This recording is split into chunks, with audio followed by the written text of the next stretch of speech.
हो गया चालू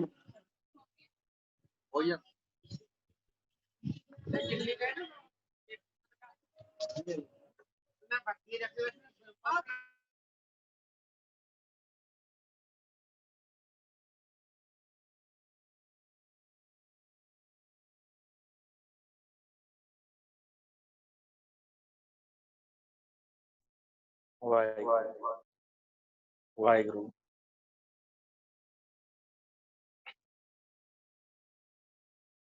वाहिगुरू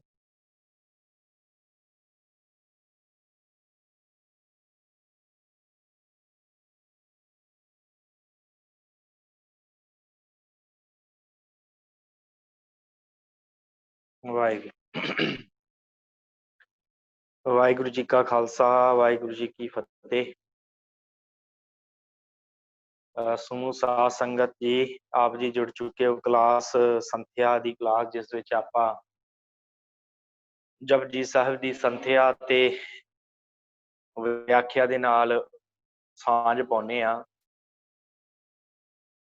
ਬੜੇ ਵੱਡੇ ਭਾਗ ਹਨ ਆਪ ਜੀ ਦੇ ਜੋ ਇਸ ਡਿਜੀਟਲ ਤਰੀਕੇ ਦੇ ਨਾਲ ਆਪ ਜੀ ਨੂੰ ਗੁਰਬਾਣੀ ਦੀ ਸੰਥਿਆ ਕਰਨ ਦਾ ਸੁਭਾਗ ਸਮਾਂ ਜਿਹੜਾ ਉਹ ਮਿਲਿਆ ਹੈ।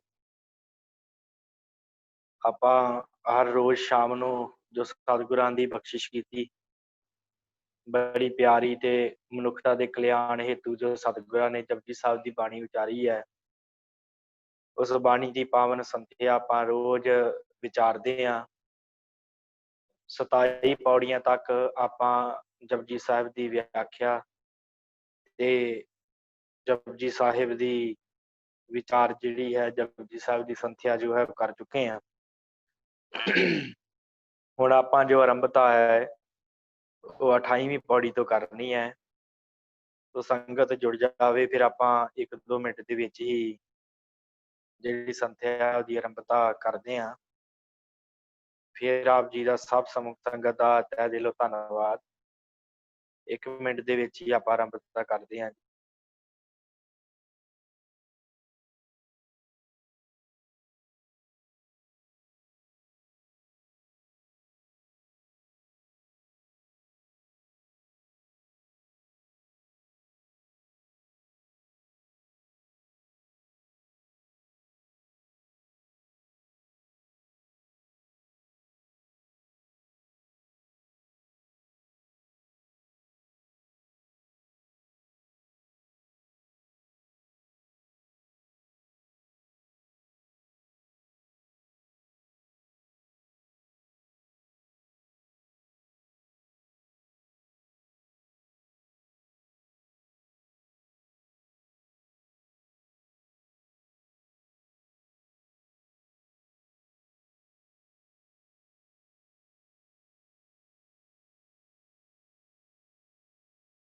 ਵਾਹਿਗੁਰੂ ਵਾਹਿਗੁਰੂ ਜੀ ਕਾ ਖਾਲਸਾ ਵਾਹਿਗੁਰੂ ਜੀ ਕੀ ਫਤਿਹ। ਸਾਧ ਸੰਗਤ ਜੀ ਅੱਜ ਅਸੀਂ ਇਹ ਪਾਵਨ ਪੌੜੀ ਜੋ ਆਪ ਜੀ ਦੀ ਸਕਰੀਨ ਉੱਤੇ ਚੱਲ ਰਹੀ ਹੈ ਜਪਜੀ ਸਾਹਿਬ ਦੀ ਇਹ 28ਵੀਂ ਪੌੜੀ ਹੈ ਜਿਸ ਦੇ ਵਿੱਚ ਇੱਕ ਵਿਸ਼ੇਸ਼ ਫਿਰਕੇ ਨੂੰ ਸਤਿਗੁਰਾਂ ਨੇ ਜੋ ਉਪਦੇਸ਼ ਦਿੱਤਾ ਹੈ। ਕਿਉਂਕਿ ਯੋਗ ਮਤ ਜਦੋਂ ਸਤਿਗੁਰੂ ਗੁਰੂ ਨਾਨਕ ਸਾਹਿਬ ਜੀ ਇਸ ਧਰਤੀ ਤੇ ਆਏ ਤੇ ਯੋਗ ਮਤ ਜਿਹੜਾ ਸੀ ਉਹ ਬੜਾ ਪ੍ਰਬਲ ਸੀ। ਸਤਿਗੁਰਾਂ ਦੀਆਂ ਬਹੁਤ ਜਿਹੜੀਆਂ ਸੀ ਫੇਰੀਆਂ ਦੇ ਵਿੱਚ ਉਹ ਕਿਸੇ ਨਾ ਕਿਸੇ ਜੋਗੀ ਨੂੰ ਜ਼ਰੂਰ ਮਿਲਦੇ ਸਨ ਤੇ ਇਹਨਾਂ ਫੇਰੀਆਂ ਦੇ ਦੌਰਾਨ ਹੀ ਸਤਿਗੁਰਾਂ ਨੇ ਜੋਗੀਆਂ ਨੂੰ ਉਪਦੇਸ਼ ਦਿੱਤਾ ਜਿਹੜੇ ਕਈ ਸਮਿਆਂ ਦੇ ਜਿਹੜੇ ਸੀ ਹਿਮਾਲਿਆ ਪਰਬਤ ਤੇ ਜੋ ਜੋਗੀ ਵਸੇ ਸਨ ਉਹਨਾਂ ਨੂੰ ਸਤਿਗੁਰਾਂ ਨੇ ਉਪਦੇਸ਼ ਦਿੱਤਾ ਜਿਨ੍ਹਾਂ ਨੇ ਗੁਰੂ ਨਾਨਕ ਸਾਹਿਬ ਨੂੰ ਬਾਲਾ ਕਹਿ ਕੇ ਸੰਬੋਧਨ ਕੀਤਾ ਤੇ ਸਤਿਗੁਰਾਂ ਕਿਉਂਕਿ ਸਤਿਗੁਰਾਂ ਦੀ ਉਮਰ ਜਿਹੜੀ ਸੀ ਉਹ ਉਹਨਾਂ ਦੇ ਹਿਸਾਬ ਨਾਲ ਛੋਟੀ ਸੀ ਤੇ ਉਹ ਬਾਲਾ ਕਹਿ ਕੇ ਸੰਬੋਧਨ ਕਰਦੇ ਆ। ਪਰ ਜਦੋਂ ਸਤਿਗੁਰਾਂ ਨੇ ਆਪਣਾ ਮਤ ਦ੍ਰਿੜ ਕਰਵਾਇਆ ਸ਼ਬਦ ਦੀ ਗੱਲ ਦੱਸੀ ਸ਼ਬਦ ਨਾਲ ਜੁੜਨ ਦਾ ਤਰੀਕਾ ਦੱਸਿਆ ਇਹ ਸੁਣ ਤੱਕ ਪਹੁੰਚਦੇ ਸਨ। ਜੋਗੀ ਕਹਿੰਦੇ ਸਨ ਕਿ ਉਹੀ ਬਸ ਪ੍ਰਮਾਤਮਾ ਹੈ ਜਿੱਥੇ ਕੋਈ ਮਨ ਦਾ ਕੋਈ ਹਲਚਲ ਨਹੀਂ ਹੁੰਦੀ ਮਨ ਟਿਕ ਜਾਂਦਾ ਹੈ ਕਹਿੰਦੇ ਇੱਥੇ ਹੀ ਬਸ ਪ੍ਰਮਾਤਮਾ ਹੈ। ਸਿੱਧੀਆਂ ਸਿੱਧੀਆਂ ਦੇ ਧਾਰਨੀ ਸਨ ਸਾਰੇ ਜੋਗੀ ਤੇ ਰਿੱਧੀਆਂ ਸਿੱਧੀਆਂ ਜਿਹੜੀਆਂ ਸੀ ਉਹ ਵਰਤ ਕੇ ਤੇ ਕਈ ਤਰ੍ਹਾਂ ਦੇ ਜਿਹੜੇ ਚੋਜ ਉਹ ਕਰਦੇ ਸਨ। ਐਸਾ ਵੀ ਇੱਕ ਜੋਗੀ ਦਾ ਵਰਣਨ ਮਿਲਦਾ ਹੈ ਕਿ ਕਿਸੇ ਦੇਸ਼ ਦਾ ਰਾਜਾ ਜਿਹੜਾ ਸੀ ਉਹ ਮਾਰਿਆ ਗਿਆ, ਮਰ ਗਿਆ ਤੇ ਇੱਕ ਜੋਗੀ ਐਸਾ ਕਰਾਮਾਤੀ ਹੋਇਆ ਤੇ ਉਹਨੇ ਕੀ ਕੀਤਾ ਕਿ ਮੈਨੂੰ ਉਸ ਜੋਗੀ ਦਾ ਹੁਣ ਨਾਮ ਵਿਸਰ ਗਿਆ ਹੈ। ਉਹਨੇ ਆਪਣੇ ਸਰੀਰ ਦੇ ਵਿੱਚੋਂ ਆਤਮਾ ਕੱਢੀ ਤੇ ਉਸ ਰਾਜੇ ਦੇ ਸਰੀਰ 'ਚ ਪਾ ਦਿੱਤੀ ਤੇ ਬੜੇ ਸਮੇਂ ਤੱਕ ਉਹ ਜਿਹੜਾ ਰਾਜ ਉਹਨੇ ਚਲਾਇਆ। ਆਪ ਸੁੰਨ ਮੰਡਲ ਦੇ ਵਿੱਚ ਬੈਠ ਕੇ ਸਰੀਰ 'ਚੋਂ ਆਤਮਾ ਕੱਢ ਕੇ ਉਸ ਰਾਜੇ ਦੇ ਸਰੀਰ 'ਚ ਪਾ ਦਿੱਤਾ ਤੇ ਉਹਦੇ ਨਾਲ ਹੀ ਉਹਦਾ ਜਿਹੜਾ ਰਾਜ ਭਾਟ ਜਿਹੜਾ ਸੀ, ਰਾਜਾ ਮਰ ਗਿਆ ਸੀ ਤੇ ਰਾਜੇ ਦੇ ਸਰੀਰ 'ਚ ਵੜ ਕੇ ਉਹਦਾ ਰਾਜ ਭਾਗ ਜਿਹੜਾ ਸੰਭਾਲਿਆ। ਇਸ ਤਰ੍ਹਾਂ ਦੀਆਂ ਇਹ ਜਿਹੜੀਆਂ ਸਨ ਜੁਗਤਾਂ ਵਰਤ ਕੇ, ਇਸ ਤਰ੍ਹਾਂ ਕਰਕੇ ਇਹ ਜਿਹੜੇ ਜੋਗੀ ਲੋਕ ਸਨ ਉਹ ਸੰਸਾਰ ਦੇ ਲੋਕਾਂ ਨੂੰ ਨਾਲੇ ਦੇ ਭੈ ਦੇ ਵਿੱਚ ਵੀ ਰੱਖਦੇ ਸਨ, ਆਪਣੇ ਡਰ ਦੇ ਵਿੱਚ ਵੀ ਰੱਖਦੇ ਸਨ। ਕੋਈ ਬੋਲਦਾ ਨਹੀਂ ਸੀ ਇਹਨਾਂ ਅੱਗੇ। ਪਤਾ ਨਹੀਂ ਕਿਹੜੇ ਵੇਲੇ ਕਿਸ ਮਨੁੱਖ ਨੂੰ ਜਿਹੜਾ ਸੀ ਸ਼ਰਾਪ ਦੇ ਦਿੰਦੇ ਸਨ, ਕਿਸ ਵੇਲੇ ਕਿਸੇ ਦਾ ਰਿੱਧੀਆਂ ਸਿੱਧੀਆਂ ਦੇ ਨਾਲ ਉਲਟ ਕਾਰਜ ਕਰ ਦਿੰਦੇ ਸਨ।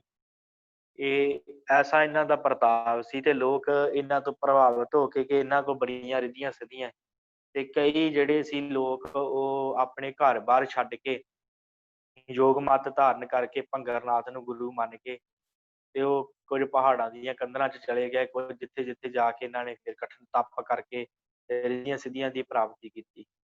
ਪਰ ਗੁਰੂ ਨਾਨਕ ਸਾਹਿਬ ਜੀ ਦਾ ਇਹ ਮੱਤ ਆ ਕਿ ਰਿੱਧੀਆਂ ਸਿੱਧੀਆਂ ਦੇ ਨਾਲ ਜਿਹੜਾ ਹੈ ਪ੍ਰਮਾਤਮਾ ਖੁਸ਼ ਨਹੀਂ ਹੁੰਦਾ, ਸਗੋਂ ਅਸੀਂ ਪ੍ਰਮਾਤਮਾ ਦਾ ਕਰੂਪ ਝੱਲਦੇ ਹਾਂ ਰਿੱਧੀਆਂ ਸਿੱਧੀਆਂ ਨਾਲ, ਕਿਉਂਕਿ ਉਹਨੇ ਸੰਸਾਰ ਨੂੰ ਚਲਾਉਣਾ ਹੈ, ਉਹ ਆਪਣੇ ਤਰੀਕੇ ਨਾਲ ਚਲਾ ਰਿਹਾ ਹੈ ਤੇ ਜਦੋਂ ਅਸੀਂ ਪ੍ਰਮਾਤਮਾ ਦੇ ਕੀਤੇ ਹੋਏ ਨੂੰ ਵਿੱਚੋਂ ਕੱਟਦੇ ਹਾਂ ਤੇ ਉਹਦੇ ਨਾਲ ਪ੍ਰਮਾਤਮਾ ਜਿਹੜਾ ਆ ਸਾਡੇ ਉੱਤੇ ਖੁਸ਼ ਨਹੀਂ ਹੁੰਦਾ।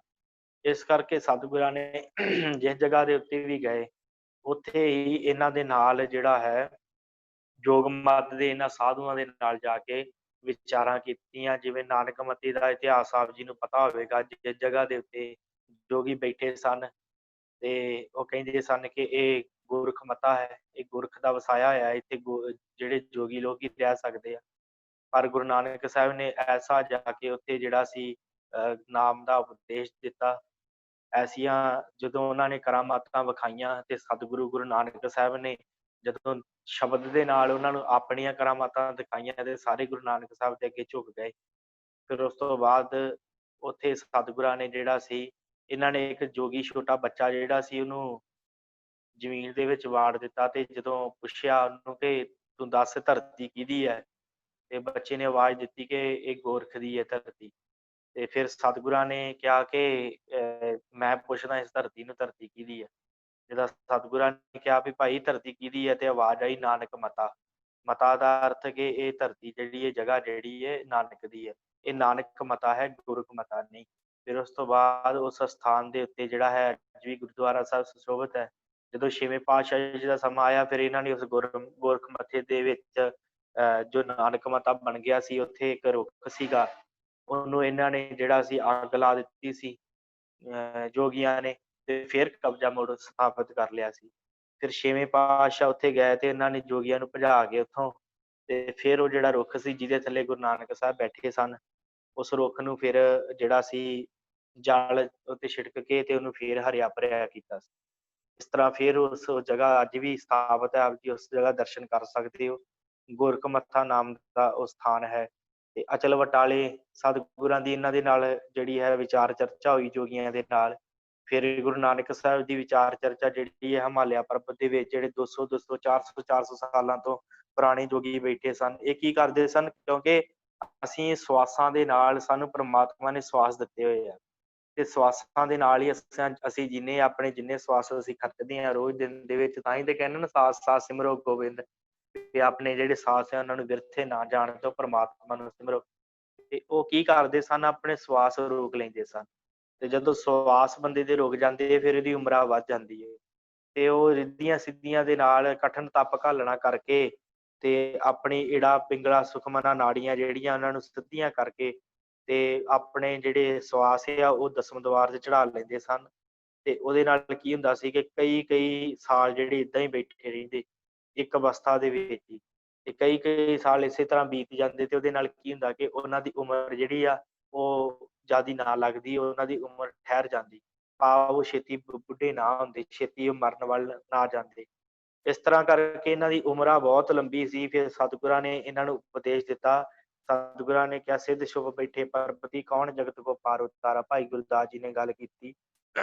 ਜਦੋਂ ਆਪਾਂ ਗਰਨਾਥ ਵਰਗੇ ਜੋਗੀਆਂ ਨੇ, ਲੋਹਾ ਰਿਪਾ ਵਰਗੇ ਜੋਗੀਆਂ ਨੇ ਪੁੱਛਿਆ ਕਿ ਧਰਤੀ ਦਾ ਹਾਲ ਕੀ ਹੈ, ਤੇ ਸਤਿਗੁਰਾਂ ਨੇ ਕਿਹਾ, ਤੁਸੀਂ ਤੇ ਪਰਬਤਾਂ ਦੇ ਵਿੱਚ ਛੁਪ ਕੇ ਬੈਠ ਗਏ ਹੋ, ਧਰਤੀ ਦਾ ਪਾਰ ਉਤਾਰਾ ਕੌਣ ਕਰੇਗਾ? ਕੌਣ ਹੈ ਧਰਤੀ ਦਾ ਜਾਇਆ? ਕੌਣ ਜਾ ਕੇ ਧਰਤੀ ਦੇ ਉੱਤੇ ਪ੍ਰਮਾਤਮਾ ਦੀ ਗੱਲ ਦੱਸੇਗਾ? ਤੁਸੀਂ ਤੇ ਇੱਥੇ ਆ ਕੇ ਤੇ ਤੁਸੀਂ ਆਪਣੇ ਆਪਣੇ ਤੱਕ ਹੀ ਸੀਮਿਤ ਰਹਿ ਗਏ ਹੋ, ਤੇ ਉਹ ਜਗਤ ਦਾ ਕੀ ਹਾਲ ਹੈ ਉਹਦਾ ਤੁਸੀਂ ਪੁੱਛਿਆ ਹੀ ਨਹੀਂ।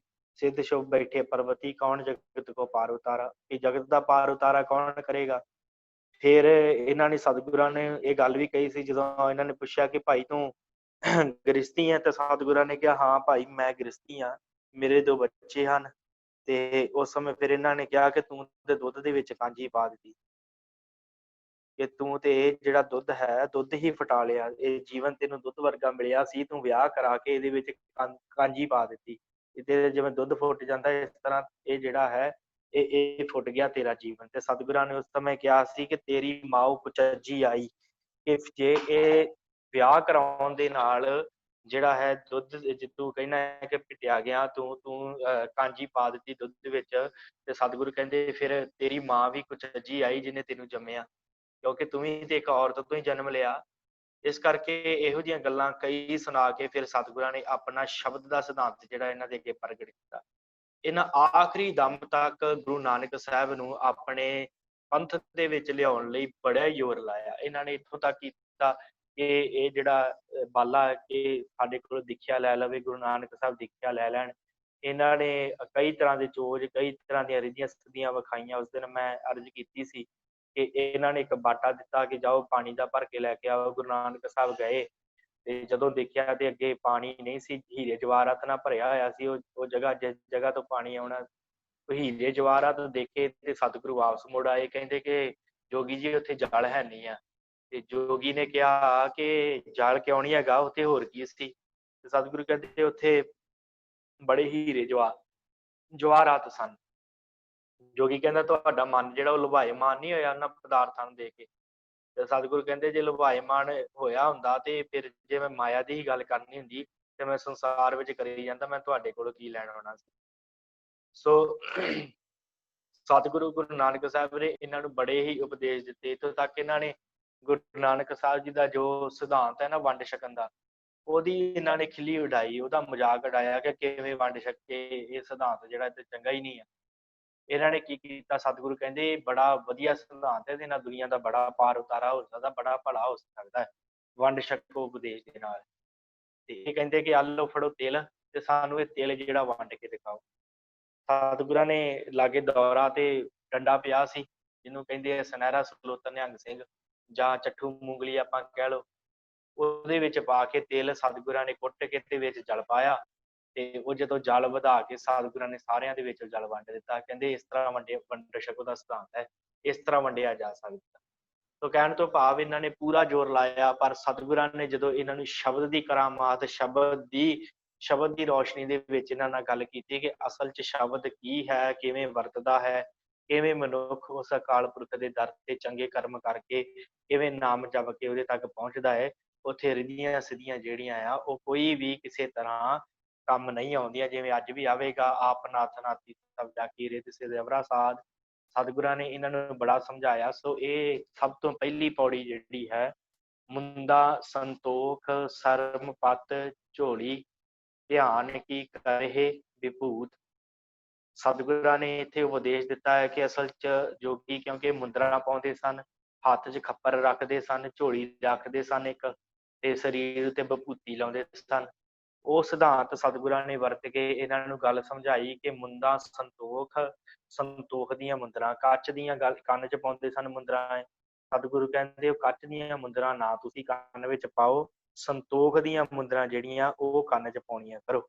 ਮੁੰਦਾ ਸੰਤੋਖ ਸਰਮ ਪੱਤ ਝੋਲੀ, ਸਰਮ ਦੀ ਭਾਵ ਲੱਜਿਆ ਦੀ ਪੱਤ, ਲੱਜਿਆ ਦਾ ਖੱਪਰ ਤੁਹਾਡੇ ਕੋਲ ਹੋਣਾ ਚਾਹੀਦਾ ਹੈ, ਤੇ ਲੱਜਿਆ ਦੀ ਝੋਲੀ ਜਿਹੜੀ ਹੈ ਉਹ ਤੁਹਾਡੇ ਕੋਲ ਹੋਣੀ ਚਾਹੀਦੀ ਹੈ। ਸਰਮ ਪੱਤ ਝੋਲੀ ਧਿਆਨ ਕੀ ਕਰਹਿ ਵਿਭੂਤ, ਜਿਹੜਾ ਧਿਆਨ ਲਾਉਣਾ ਹੈ ਨਾ ਅਕਾਲ ਪੁਰਖ ਦੇ ਵਿੱਚ, ਪਰਮਾਤਮਾ ਦੇ ਸਿਮਰਨ ਦੇ ਵਿੱਚ ਧਿਆਨ ਜੋੜਨਾ ਹੈ, ਉਹਨੂੰ ਤੁਸੀਂ ਵਿਭੂਤ ਬਣਾ ਲਓ। ਜਿਹੜੀ ਵਿਭੂਤੀ ਸਰੀਰ ਤੇ ਮਲਦੇ ਹੋ, ਉਹ ਵਿਭੂਤੀ ਨਾ ਵਰਤੋ ਤੁਸੀਂ, ਸਗੋਂ ਇਹ ਵਿਭੂਤੀ ਵਰਤੋ ਪਰਮਾਤਮਾ ਦੇ ਨਾਮ ਦੇ ਸਿਮਰਨ ਦੀ ਵਿਭੂਤੀ ਜਿਹੜੀ ਹੈ ਉਹ ਆਪਣੇ ਮਨ ਵਿੱਚ ਲਾਉਣਾ ਕਰੋ।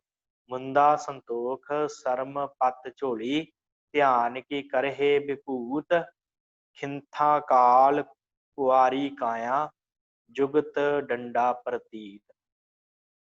ਹੁਣ ਸਤਿਗੁਰਾਂ ਨੇ ਇਸ ਦੂਸਰੀ ਪੰਕਤੀ ਵਿੱਚ ਦੱਸਿਆ ਹੈ ਕਿ ਖਿੰਥਾ ਕਾਲ, ਜਿਹੜਾ ਖਿੰਥਾ ਇਹਨਾਂ ਕੋਲ ਗੋਦੜੀ ਹੁੰਦੀ ਸੀ, ਇੱਕ ਖਿੰਥਾ ਤੋਂ ਭਾਵ ਗੋਦੜੀ, ਕਹਿੰਦੇ ਜਿਹੜੀ ਗੋਦੜੀ ਹੈ ਉਹਨੂੰ, ਜਿਹੜਾ ਕਾਲ ਹੈ, ਜਿਹੜੀ ਮੌਤ ਹਮੇਸ਼ਾ ਸਾਡੇ ਉੱਤੇ ਮੰਡਰਾਉਂਦੀ ਰਹਿੰਦੀ ਹੈ ਮਨੁੱਖ ਦੇ ਉੱਤੇ, ਉਸ ਮੌਤ ਨੂੰ, ਉਸ ਕਾਲ ਨੂੰ ਆਪਣੀ ਗੋਦੜੀ ਬਣਾ ਲੈ। ਖਿੰਥਾ ਕਾਲ ਕੁਆਰੀ ਕਾਇਆ, ਆਪਣੀ ਕਾਇਆ, ਆਪਣੇ ਸਰੀਰ ਨੂੰ ਜਿਹੜਾ ਹੈ ਉਹ ਇਸ ਤਰ੍ਹਾਂ ਰੱਖ ਜਿਵੇਂ ਕੁਆਰਾ ਸਰੀਰ ਹੁੰਦਾ ਹੈ ਨਾ, ਜਿਹਨੂੰ ਕੋਈ ਕਿਸੇ ਤਰ੍ਹਾਂ ਦਾ ਕੋਈ ਸ਼ੋਅ ਨਹੀਂ ਲੱਗੀ ਹੁੰਦੀ, ਜਿਹਨੂੰ ਕੋਈ ਕਿਸੇ ਤਰ੍ਹਾਂ ਦੇ ਵਿਕਾਰ ਨਹੀਂ, ਜਿਹਨੇ ਆਪਣੇ ਸਰੀਰ ਤੇ ਹੰਢਾਏ ਹੁੰਦੇ, ਇਸ ਤਰ੍ਹਾਂ ਆਪਣੇ ਸਰੀਰ ਨੂੰ ਕੁਆਰੀ ਕਾਇਆ ਬਣਾ ਲਾ।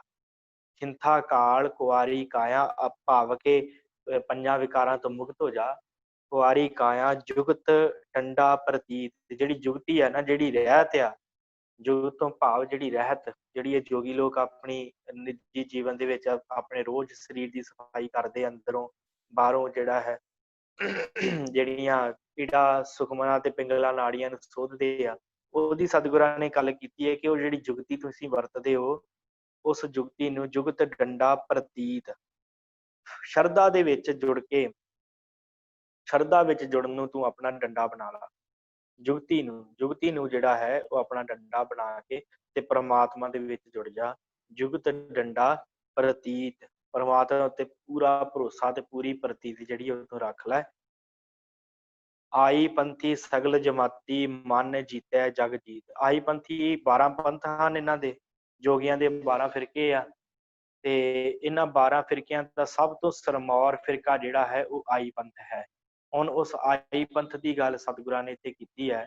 ਕਹਿਣ ਤੋਂ ਭਾਵ ਸਮੁੱਚੇ ਜੋਗੀਆਂ ਨੂੰ ਜਿਹੜਾ ਇੱਥੇ ਸਮਝਾਇਆ ਹੈ ਕਿ ਆਈ ਪੰਥੀ ਸਗਲ ਜਮਾਤੀ, ਆਈ ਪੰਥੀ ਸਗਲ ਜਮਾਤੀ, ਮਨ ਜੀਤੈ ਜਗ ਜੀਤ। ਜੋ ਮਨੁੱਖ ਸਾਰੀ ਸ੍ਰਿਸ਼ਟੀ ਦੇ ਜੀਵਾਂ ਨੂੰ ਆਪਣੇ ਸੱਜਣ ਮਿੱਤਰ ਸਮਝਦਾ ਹੈ ਨਾ, ਇਹਨੂੰ ਤੂੰ ਆਪਣਾ ਆਈ ਪੰਥੀ ਸਮਝ। ਭਾਵ ਸਾਰੇ ਸੰਸਾਰ ਨੂੰ ਹੀ ਆਈ ਪੰਥੀ ਸਮਝ ਕੇ ਮੇਰੇ ਭਰਾ ਹਨ, ਮੇਰੇ ਦੋਸਤ ਹਨ, ਮੇਰੇ ਮਿੱਤਰ ਹਨ, ਕਿਉਂਕਿ ਵਰ ਸ਼ਰਾਬ ਬੜੀ ਛੇਤੀ ਦਿੰਦੇ ਸਨ। ਜਿਹੜਾ ਵੀ ਮਨੁੱਖ ਅੱਗੇ ਆ ਗਿਆ, ਜੇ ਕਿਸੇ ਨੇ ਮੰਦੇ ਬੋਲ ਥੋੜੇ ਬੋਲ ਤੇ ਉਹਦੇ ਤੇ ਵੀ ਕਰਾਮਾਤ ਕਰਕੇ ਉਹਨੂੰ ਵੀ ਨਾਸ਼ ਕਰ ਦੇਣਾ, ਤੇ ਜੇ ਕੋਈ ਭਲਾ ਹੋ ਗਿਆ, ਭਲਾ ਮਨੁੱਖ ਆਇਆ ਤੇ ਉਹਨੇ ਜੇ ਮਾੜੀ ਮੋਟੀ ਭੁੱਲ ਕਰ ਦਿੱਤੀ ਤੇ ਉਹਨੂੰ ਵੀ ਵਰ ਸ਼ਰਾਬ ਦੇਣ ਲੱਗਿਆ ਮਿੰਟ ਨਹੀਂ ਲਾਉਂਦੇ ਸਨ। ਭਾਵ ਸੰਸਾਰ ਦੇ ਲੋਕਾਂ ਨੂੰ ਇਹ ਲੋਕ ਸਮਝਦੇ ਨਹੀਂ ਸਨ। ਹੁਣ ਸਤਿਗੁਰਾਂ ਨੇ ਇੱਥੇ ਇਹਨਾਂ ਨੂੰ ਸਮਝਾਇਆ ਕਿ ਆਈ ਪੰਥੀ ਸਗਲ ਜਮਾਤੀ, ਸਾਰੀ ਸ੍ਰਿਸ਼ਟੀ ਨੂੰ ਜਿਹੜਾ ਹੈ ਨਾ ਉਹ ਆਈ ਪੰਥੀ ਸਮਝ, ਸਾਰੀ ਸ੍ਰਿਸ਼ਟੀ ਨੂੰ ਆਪਣੇ ਭਰਾ ਸਮਝ, ਆਪਣੇ ਜਮਾਤੀ ਸਮਝ, ਆਪਣੇ ਬਰਾਬਰ ਦੇ ਸਮਝ। ਆਈ ਪੰਥੀ ਸਗਲ ਜਮਾਤੀ, ਮਨ ਜੀਤੈ ਜਗ ਜੀਤ। ਮਨ ਦੇ ਉੱਤੇ ਕਾਬੂ ਪਾ, ਫਿਰ ਤੂੰ ਜੱਗ ਦੇ ਉੱਤੇ ਕਾਬੂ ਪਾ ਸਕਦਾ ਹੈ। ਰਿੱਧੀਆਂ ਸਿੱਧੀਆਂ ਦੇ ਨਾਲ ਜੱਗ ਦੇ ਉੱਤੇ ਕਾਬੂ ਨਹੀਂ ਪਾਇਆ ਜਾ ਸਕਦਾ। ਇਹ ਸਤਿਗੁਰਾਂ ਨੇ ਇੱਥੇ ਸਮਝਾਉਣ ਦੀ ਗੱਲ ਕੀਤੀ ਕਿ ਤੁਸੀਂ ਲੋਕਾਂ ਨੂੰ ਡਰਾਉਂਦੇ ਜੇ, ਧਮਕਾਉਂਦੇ ਜੇ, ਲੋਕਾਂ ਨੂੰ ਜਾ ਕੇ ਤੁਸੀਂ ਕਿਤੇ ਵਰ ਦੇ ਦਿੰਦੇ, ਕਿਤੇ ਸ਼ਰਾਬ ਦੇ ਦਿੰਦੇ, ਕਿਤੇ ਰਿੱਧੀਆਂ ਸਿੱਧੀਆਂ ਦੇ ਨਾਲ ਆਪਣੇ ਵੱਸ ਕਰ ਲੈਂਦੇ ਹੋ। ਇਸ ਕਾਰਜ ਦੇ ਨਾਲ ਜਗਤ ਵੱਸ ਵਿੱਚ ਨਹੀਂ ਆਉਣਾ। ਵੱਸ ਵਿੱਚ ਆਉਣਾ ਹੈ, ਉਹ ਕੀ ਤਰੀਕਾ ਹੈ? ਮਨ ਜਿੱਤੈ ਜਗ ਜੀਤ। ਫਿਰ ਜਗ ਜਿੱਤਿਆ ਜਾ ਸਕਦਾ, ਪਹਿਲੋਂ ਆਪਣੇ ਮਨ ਨੂੰ ਜਿੱਤਣਾ ਪੈਂਦਾ ਹੈ। ਪਹਿਲੋਂ ਆਪਣੇ ਮਨ ਦੇ ਵਿੱਚੋਂ ਵਿਕਾਰਾਂ ਨੂੰ ਖਤਮ ਕਰਨਾ ਪੈਂਦਾ ਹੈ। ਆਪਣੇ ਮਨ ਦੇ ਵਿੱਚੋਂ ਜਿਹੜਾ ਹੈ ਦੂਜੇ ਭਾਅ ਨੂੰ ਖਤਮ ਕਰਨਾ ਪੈਂਦਾ, ਇਹਨਾਂ ਰਿੱਧੀਆਂ ਸਿੱਧੀਆਂ ਨੂੰ ਖਤਮ ਕਰਨਾ ਪੈਂਦਾ ਹੈ। ਫਿਰ ਉਸ ਤੋਂ ਬਾਅਦ ਮਨ ਤੇ ਜਿੱਤ ਪ੍ਰਾਪਤ ਹੋ ਜਾਂਦੀ ਹੈ, ਤੇ ਜਦੋਂ ਜਿੱਤ ਪ੍ਰਾਪਤ ਹੋ ਗਈ ਫਿਰ ਸਾਰਾ ਜੱਗ ਜਿਹੜਾ ਹੈ ਉਹ ਜਿੱਤਿਆ ਜਾਂਦਾ ਹੈ। ਭਾਵ ਸਾਰਾ ਜੱਗ ਫਿਰ ਆਣ ਕੇ ਪੈਰਾਂ ਵਿੱਚ ਪੈਂਦਾ ਹੈ। ਆਦੇਸ਼ ਤਿਸੈ ਆਦੇਸ਼, ਆਦੇਸ਼ ਪੜ੍ਹਨਾ, ਆਦੇਸ਼ ਨਹੀਂ ਪੜ੍ਹਨਾ ਇਹਨੂੰ। ਆਦੇਸ਼ ਦਾ ਅਰਥ ਹੁੰਦਾ ਹੈ ਨਮਸਕਾਰ। ਆਦੇਸ਼ ਤਿਸੈ ਆਦੇਸ਼, ਨਮਸਕਾਰ ਕਰੋ। ਕਿਸ ਨੂੰ ਨਮਸਕਾਰ ਕਰੋ? 2 ਵਾਰੀ ਨਮਸਕਾਰ ਸ਼ਬਦ ਵਰਤਿਆ, ਆਦੇਸ਼ ਸ਼ਬਦ ਵਰਤਿਆ ਸਤਿਗੁਰਾਂ ਨੇ ਕਿ ਆਦੇਸ਼ ਤਿਸੈ ਆਦੇਸ਼। ਹੋਏ ਜੋਗੀ ਲੋਕੋ, ਨਮਸਕਾਰ ਕਰੋ, ਉਸ ਨੂੰ ਨਮਸਕਾਰ ਕਰੋ। ਕਿਹਨੂੰ ਕਰਨੀ ਹੈ ਜੀ ਨਮਸਕਾਰ? ਆਦ ਅਨੀਲ ਅਨਾਦ ਅਨਾਹਤ, ਜੁਗ ਜੁਗ ਏਕੋ ਵੇਸ। ਜਿਹੜਾ ਆਦ ਤੋਂ, ਮੁੱਢ ਤੋਂ, ਅਨੀਲ ਦਾ ਅਰਥ ਹੁੰਦਾ ਕਲੰਕ ਰਹਿਤ, ਪਵਿੱਤਰ, ਸ਼ੁੱਧ ਹੈ ਜਿਹੜਾ। ਆਦ ਅਨੀਲ ਅਨਾਦ, ਜਿਹਦਾ ਕੋਈ ਮੁੱਢ ਹੀ ਨਹੀਂ ਹੈਗਾ। ਅਨਾਦ ਦਾ ਅਰਥ ਜਿਹਦਾ ਕੋਈ ਮੁੱਢ ਨਹੀਂ ਹੈਗਾ। ਜਿਹਦਾ ਪਤਾ ਨਹੀਂ ਲੱਗਦਾ ਕਿੱਥੋਂ ਸ਼ੁਰੂ ਹੁੰਦਾ ਤੇ ਕਿੱਥੇ ਖਤਮ ਹੁੰਦਾ ਹੈ। ਅਨਾਦ ਅਨਾਹਤ, ਜਿਹੜਾ ਨਾਸ਼ ਤੋਂ ਰਹਿਤ ਹੈ। ਅਨਾਹਤ ਤੋਂ ਭਾਵ ਜਿਹੜਾ ਨਾਸ਼ ਤੋਂ ਰਹਿਤ ਹੈ। ਆਦ ਅਨੀਲ ਅਨਾਦ ਅਨਾਹਤ, ਜੁਗ ਜੁਗ ਇੱਕੋ ਵੇਸ। ਸਾਰਿਆਂ ਯੁਗਾਂ ਦੇ ਵਿੱਚ ਜਿਹੜਾ ਇੱਕੋ ਹੀ ਵੇਸ਼ ਹੈ ਜਿਹਦਾ, ਜੋ ਇੱਕ ਰਸ ਵਰਤ ਰਿਹਾ ਹੈ ਸਾਰਿਆਂ ਯੁਗਾਂ ਦੇ ਵਿੱਚ। 4 ਯੁਗ ਮੰਨੇ ਗਏ ਹੈ ਨਾ, 4 ਯੁਗਾਂ ਦੇ ਵਿੱਚ ਜਿਹੜਾ ਇੱਕੋ ਹੀ ਰਸ ਵਿਚ ਰਿਹਾ ਹੈ ਅਕਾਲ ਪੁਰਖ ਪਰਮਾਤਮਾ। ਇਹ ਜੋਗੀ ਲਖੋ ਉਹਦੇ ਅੱਗੇ ਨਮਸਕਾਰ ਕਰਨੀ ਕਰੋ, ਉਹਦੇ ਅੱਗੇ ਝੁਕ ਨਾ ਕਰੋ। ਨਾ ਆਪਣਾ ਹੰਕਾਰ ਜਿਹੜਾ ਤੁਸੀਂ ਵਰਤੋ, ਆਪਣੇ ਹੰਕਾਰ ਨੂੰ ਛੱਡ ਕੇ ਉਸ ਅਕਾਲ ਪੁਰਖ ਦੇ ਦਰ ਤੇ ਝੁਕ ਜਾਓ। ਇਹ ਸਤਿਗੁਰਾਂ ਨੇ ਇਸ ਪੌੜੀ ਦੇ ਅੰਦਰ ਉਪਦੇਸ਼ ਯੋਗੀਆਂ ਨੂੰ ਦਿੱਤਾ ਹੈ। ਉਸ ਤੋਂ ਅਗਲੀ ਪੌੜੀ ਵੀ ਜਿਹੜੀ ਹੈ ਇਸੇ ਨਾਲ ਹੀ ਸੰਬੰਧ ਰੱਖਦੀ ਹੈ। ਭੁਗਤ ਗਿਆਨ ਦਇਆ ਭੰਡਾਰਨ, ਘਟ ਘਟ ਵਾਜੈ ਹੈ ਨਾਦ। ਸਤਿਗੁਰਾਂ ਨੇ ਬਖਸ਼ਿਸ਼ ਕੀਤੀ ਭੁਗਤ ਗਿਆਨ। ਭੁਗਤ ਹੁੰਦਾ ਹੈ ਕਿ ਜਿਹੜਾ ਪ੍ਰਸ਼ਾਦਾ ਪਾਣੀ ਬਣਾਉਂਦੇ ਆ ਨਾ ਜੋਗੀ ਲੋਕ, ਜੋ ਵੀ ਛਕਦੇ ਆ, ਕੰਦਰਾਂ ਚੋਂ ਵੈਸੇ ਕੰਦ ਮੂਲ ਹੀ ਖਾਂਦੇ ਹੁੰਦੇ ਸੀ, ਜਾਂ ਕੋਈ ਇਹਨਾਂ ਚੋਂ ਭਿੱਖਿਆ ਮੰਗ ਕੇ ਲੈ ਆਇਆ ਉਹ ਖਾ ਲਈ। ਤੇ ਸਤਿਗੁਰਾਂ ਨੇ ਕਿਹਾ ਕਿ ਉਹਨੂੰ ਚੂਰਮਾ ਕਹਿੰਦੇ ਸਨ। ਭੁਗਤ ਦਾ ਅਰਥ ਚੂਰਮਾ ਇੱਥੇ ਲਿਖਿਆ ਹੋਇਆ ਹੈ ਕਿ ਭੁਗਤ ਦਾ ਅਰਥ ਚੂਰਮਾ ਹੁੰਦਾ ਹੈ। ਤੇ ਕਹਿਣ ਤੋਂ ਭਾਵ ਵੀ ਜਿਹੜਾ ਵੀ ਇਹ ਭੋਜਨ ਛਕਦੇ ਸਨ ਉਹਨੂੰ ਭੁਗਤ ਕਹਿੰਦੇ ਸਨ।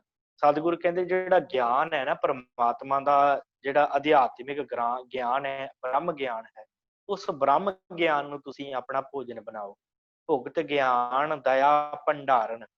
ਭੰਡਾਰਨ ਜਿੱਥੋਂ ਰਾਸ਼ਨ ਆਉਂਦਾ ਹੈ, ਜਾਂ ਮੋਦੀ ਖਾਨਾ ਕਹਿ ਲਓ, ਜਿੱਥੋਂ ਭੰਡਾਰੇ ਆਉਂਦੇ ਆ, ਭੰਡਾਰਾ ਭਰਿਆ ਹੋਵੇ ਤੇ ਉੱਥੇ ਹੀ ਆਪਾਂ ਕੱਢਦੇ ਆ ਨਾ ਵਰਤਣ ਵਾਸਤੇ, ਕਿ ਇੱਕ ਜਗ੍ਹਾ ਦੇ ਉੱਤੇ ਸਮਾਨ ਰੱਖਿਆ ਜਾਂਦਾ ਹੈ ਇਕੱਠਾ ਲਿਆ ਕੇ, ਜਿਹਨੂੰ ਸਟੋਰ ਕਹਿ ਦਿੰਦੇ ਆਪਾਂ ਅੱਜ ਕੱਲ੍ਹ।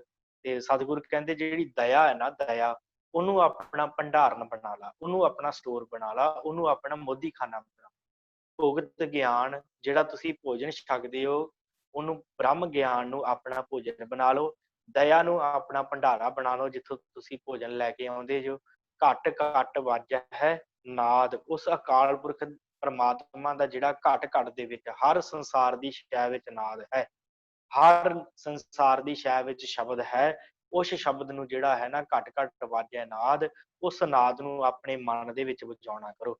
ਇਹ ਜਿਹੜਾ ਸੀ ਇਹ ਨਾਦ ਸੁਣਦੇ ਸਨ ਸੁਨ ਮੰਡਲ ਦੇ ਵਿੱਚ ਬੈਠ ਕੇ, ਉੱਥੇ ਇਹਨਾਂ ਨੂੰ ਨਾਦ ਸੁਣਦੇ ਸਨ। ਬਸ ਨਾਦਾਂ ਤੱਕ ਹੀ ਸੀਮਿਤ ਰਹਿ ਜਾਂਦੇ। ਅਸਲ 'ਚ ਕੀ ਹੈ ਕਿ ਜਦੋਂ ਹੁਣ ਮੈਂ ਤੇ ਇੰਨਾ ਪਹੁੰਚਿਆ ਹੋਇਆ ਨਹੀਂ ਹੈ ਕਿ 10ਵੇਂ ਦੁਆਰ ਦੀ ਗੱਲ ਕਰਾਂ, ਪਰ ਜਿੰਨਾ ਕੁ ਪੜ੍ਹਿਆ ਉਹਨਾਂ ਕੁ ਇਹ ਪਤਾ ਹੈ ਕਿ ਜਦੋਂ ਮਨੁੱਖ ਦੀ ਸੁਰਤ ਜੁੜਦੀ ਹੈ ਪਰਮਾਤਮਾ ਦੇ ਨਾਲ, ਤੇ ਉਸ ਸਮੇਂ ਕੀ ਹੁੰਦਾ ਹੈ ਕਿ ਉੱਥੇ ਨਾਦ ਵੱਜਦੇ ਆ, ਵੱਖ ਵੱਖ ਤਰ੍ਹਾਂ ਦੇ ਝਲਕਾਰੇ ਜਿਹੜੇ ਉੱਥੇ ਕਹਿੰਦੇ ਪ੍ਰਤੀਤ ਹੁੰਦੇ ਆ। ਤੇ ਉਸ ਜਗ੍ਹਾ ਦੇ ਉੱਤੇ ਫਿਰ ਇੱਕ ਤੇ ਆਪਾਂ ਸਾਜ਼ ਇੱਥੇ ਵਜਾਉਂਦੇ ਆ ਨਾ, ਉਸ ਜਗ੍ਹਾ ਦੇ ਉੱਤੇ ਕਹਿੰਦੇ ਵੀ ਉਹ ਐਸੇ ਸਾਜ਼ ਵੱਜਦੇ ਆ ਜਿਹੜੇ ਬਿਨਾਂ, ਕਿਉਂਕਿ ਸਾਜ਼ ਦੀ ਇਹ ਗੱਲ ਹੈ ਕਿ ਜੋ ਕੰਪਨ ਪੈਦਾ ਹੁੰਦਾ ਤੇ ਉਦੋਂ ਆਵਾਜ਼ ਪੈਦਾ ਹੁੰਦੀ ਆ। ਆਪਾਂ ਇਹ ਗੱਲ ਮੰਨਦੇ, ਸਾਇੰਸ ਤੇ ਗੱਲ ਮੰਨਦੀ ਹੈ ਕਿ ਜਦੋਂ ਕੰਪਨ ਪੈਦਾ ਹੁੰਦਾ ਹੈ, ਦੋ ਚੀਜ਼ਾਂ ਆਪਸ 'ਚ ਟਕਰਾਉਂਦੀਆਂ ਤੇ ਫਿਰ ਨਾਦ, ਫਿਰ ਸ਼ਬਦ ਜਿਹੜਾ ਪੈਦਾ ਹੁੰਦਾ ਹੈ। ਪਰ ਉਸ ਜਗ੍ਹਾ ਦੇ ਉੱਤੇ ਜਦੋਂ 10ਵੇਂ ਦੁਆਰ ਦੇ ਵਿੱਚ ਮਨੁੱਖ ਜੁੜਦਾ ਹੈ, ਉਸ ਜਗ੍ਹਾ ਦੇ ਉੱਤੇ ਜਿਹੜਾ ਨਾਦ ਵੱਜਦਾ ਹੈ ਉਹ ਕਿਸੇ ਚੀਜ਼ ਦੇ ਕੰਪਨ ਦੇ ਨਾਲ ਪੈਦਾ ਨਹੀਂ ਹੁੰਦਾ, ਉਹ ਆਪਣੇ ਆਪ ਚੋਂ ਪੈਦਾ ਹੋਇਆ ਨਾਦ ਜਿਹੜਾ ਨਿਕਲਦਾ ਹੈ। ਤੇ ਉਸ ਜਗ੍ਹਾ ਤੇ ਮਨ ਬੜਾ ਕਹਿੰਦੇ ਲੱਗਦਾ ਹੈ। ਤੇ ਕਈ ਜਗਿਆਸੂ ਜਿਹੜੇ ਆ ਉਸ ਜਗ੍ਹਾ ਦੇ ਉੱਤੇ ਠਹਿਰ ਜਾਂਦੇ ਆ, ਰੁਕ ਜਾਂਦੇ ਆ, ਉਹਨਾਂ ਦਾ ਆਤਮਿਕ ਵਿਕਾਸ ਨਹੀਂ ਹੁੰਦਾ, ਪਰਮਾਤਮਾ ਤੱਕ ਨਹੀਂ ਪਹੁੰਚਦੇ।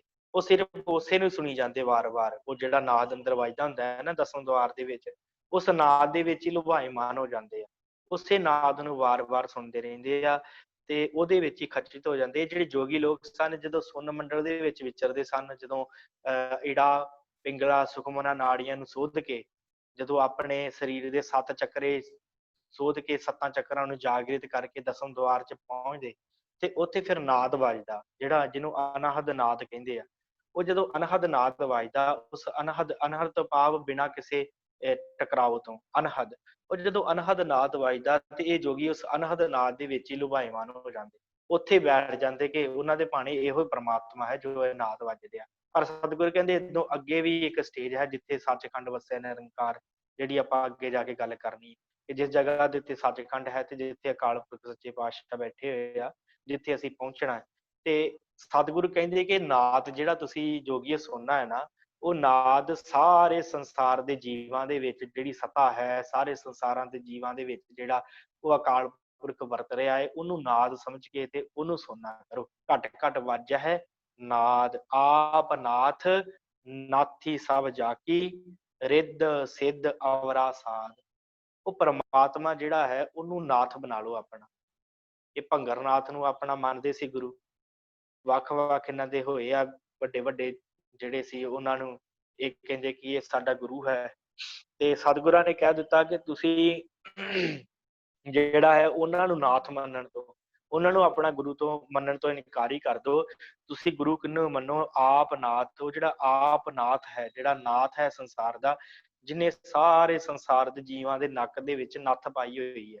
ਇੱਥੇ ਆਪਾਂ ਵੀ ਅਰਥ ਕਰ ਸਕਦੇ ਹਾਂ, ਆਪ ਨਾਥ ਹੈ। ਨਾਥ ਜਿਹੜਾ ਸਾਰਿਆਂ ਨੂੰ ਬਣਾਉਣ ਵਾਲਾ, ਖਤਮ ਕਰਨ ਵਾਲਾ ਅਕਾਲ ਪੁਰਖ ਹੈ, ਉਹ ਸਾਰਿਆਂ ਜੀਵਾਂ ਦਾ ਨਾਥ ਹੈ। ਨਾਥੀ ਸਭ ਜਾਕੀ, ਸਾਰਿਆਂ ਦੇ ਨੱਕ ਵਿੱਚ ਜੇ ਨੱਥ ਪਾਈ ਹੋਈ ਹੈ, ਨੱਥ ਹੀ ਪਾਈ ਹੈ ਨਾ, ਜੋ ਸਤਿਗੁਰਾਂ ਨੇ ਕਿਹਾ ਨੱਤ ਨੱਕ ਨੱਤ ਖਸਮ ਹੱਥ ਕਿਰਤ ਧਕੇ ਦੇ। ਸਾਰਿਆਂ ਨੂੰ ਇਸੇ ਤਰ੍ਹਾਂ ਲਈ ਫਿਰਦਾ ਨਾ, ਕਿਸੇ ਨੂੰ ਕਿਤੇ ਭੇਜ ਦਿੰਦਾ, ਕਿਤੇ ਕਿਸੇ ਨੂੰ ਕਿਤੇ ਭੇਜ ਦਿੰਦਾ।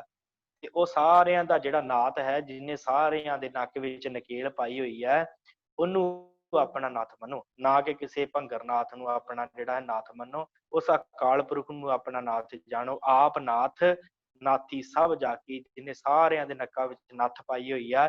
ਰਿੱਧ ਸਿੱਧ ਅਵਰਾ ਸਾਧ। ਇਹ ਜਿਹੜੀਆਂ ਤੁਸੀਂ ਰਿਧੀਆਂ ਸਿੱਧੀਆਂ ਵਰਤਦੇ ਜੇ, ਲੋਕਾਂ ਨੂੰ ਭਰਮਾਉਂਦੇ ਜੇ। ਜਦੋਂ ਸਤਿਗੁਰੂ ਗੁਰੂ ਨਾਨਕ ਸਾਹਿਬ ਸੱਚੇ ਪਾਤਸ਼ਾਹ ਇੱਕ ਜਗ੍ਹਾ ਜਾ ਰਹੇ ਸਨ, ਸਾਖੀ ਆਉਂਦੀ ਬੜੀ ਪਿਆਰੀ ਕਿ ਸਤਿਗੁਰਾਂ ਨੇ ਅੱਗੇ ਦਰਿਆ ਆ ਗਿਆ ਤੇ ਉਹ ਦਰਿਆ ਪਾਰ ਕਰਨਾ ਸੀ।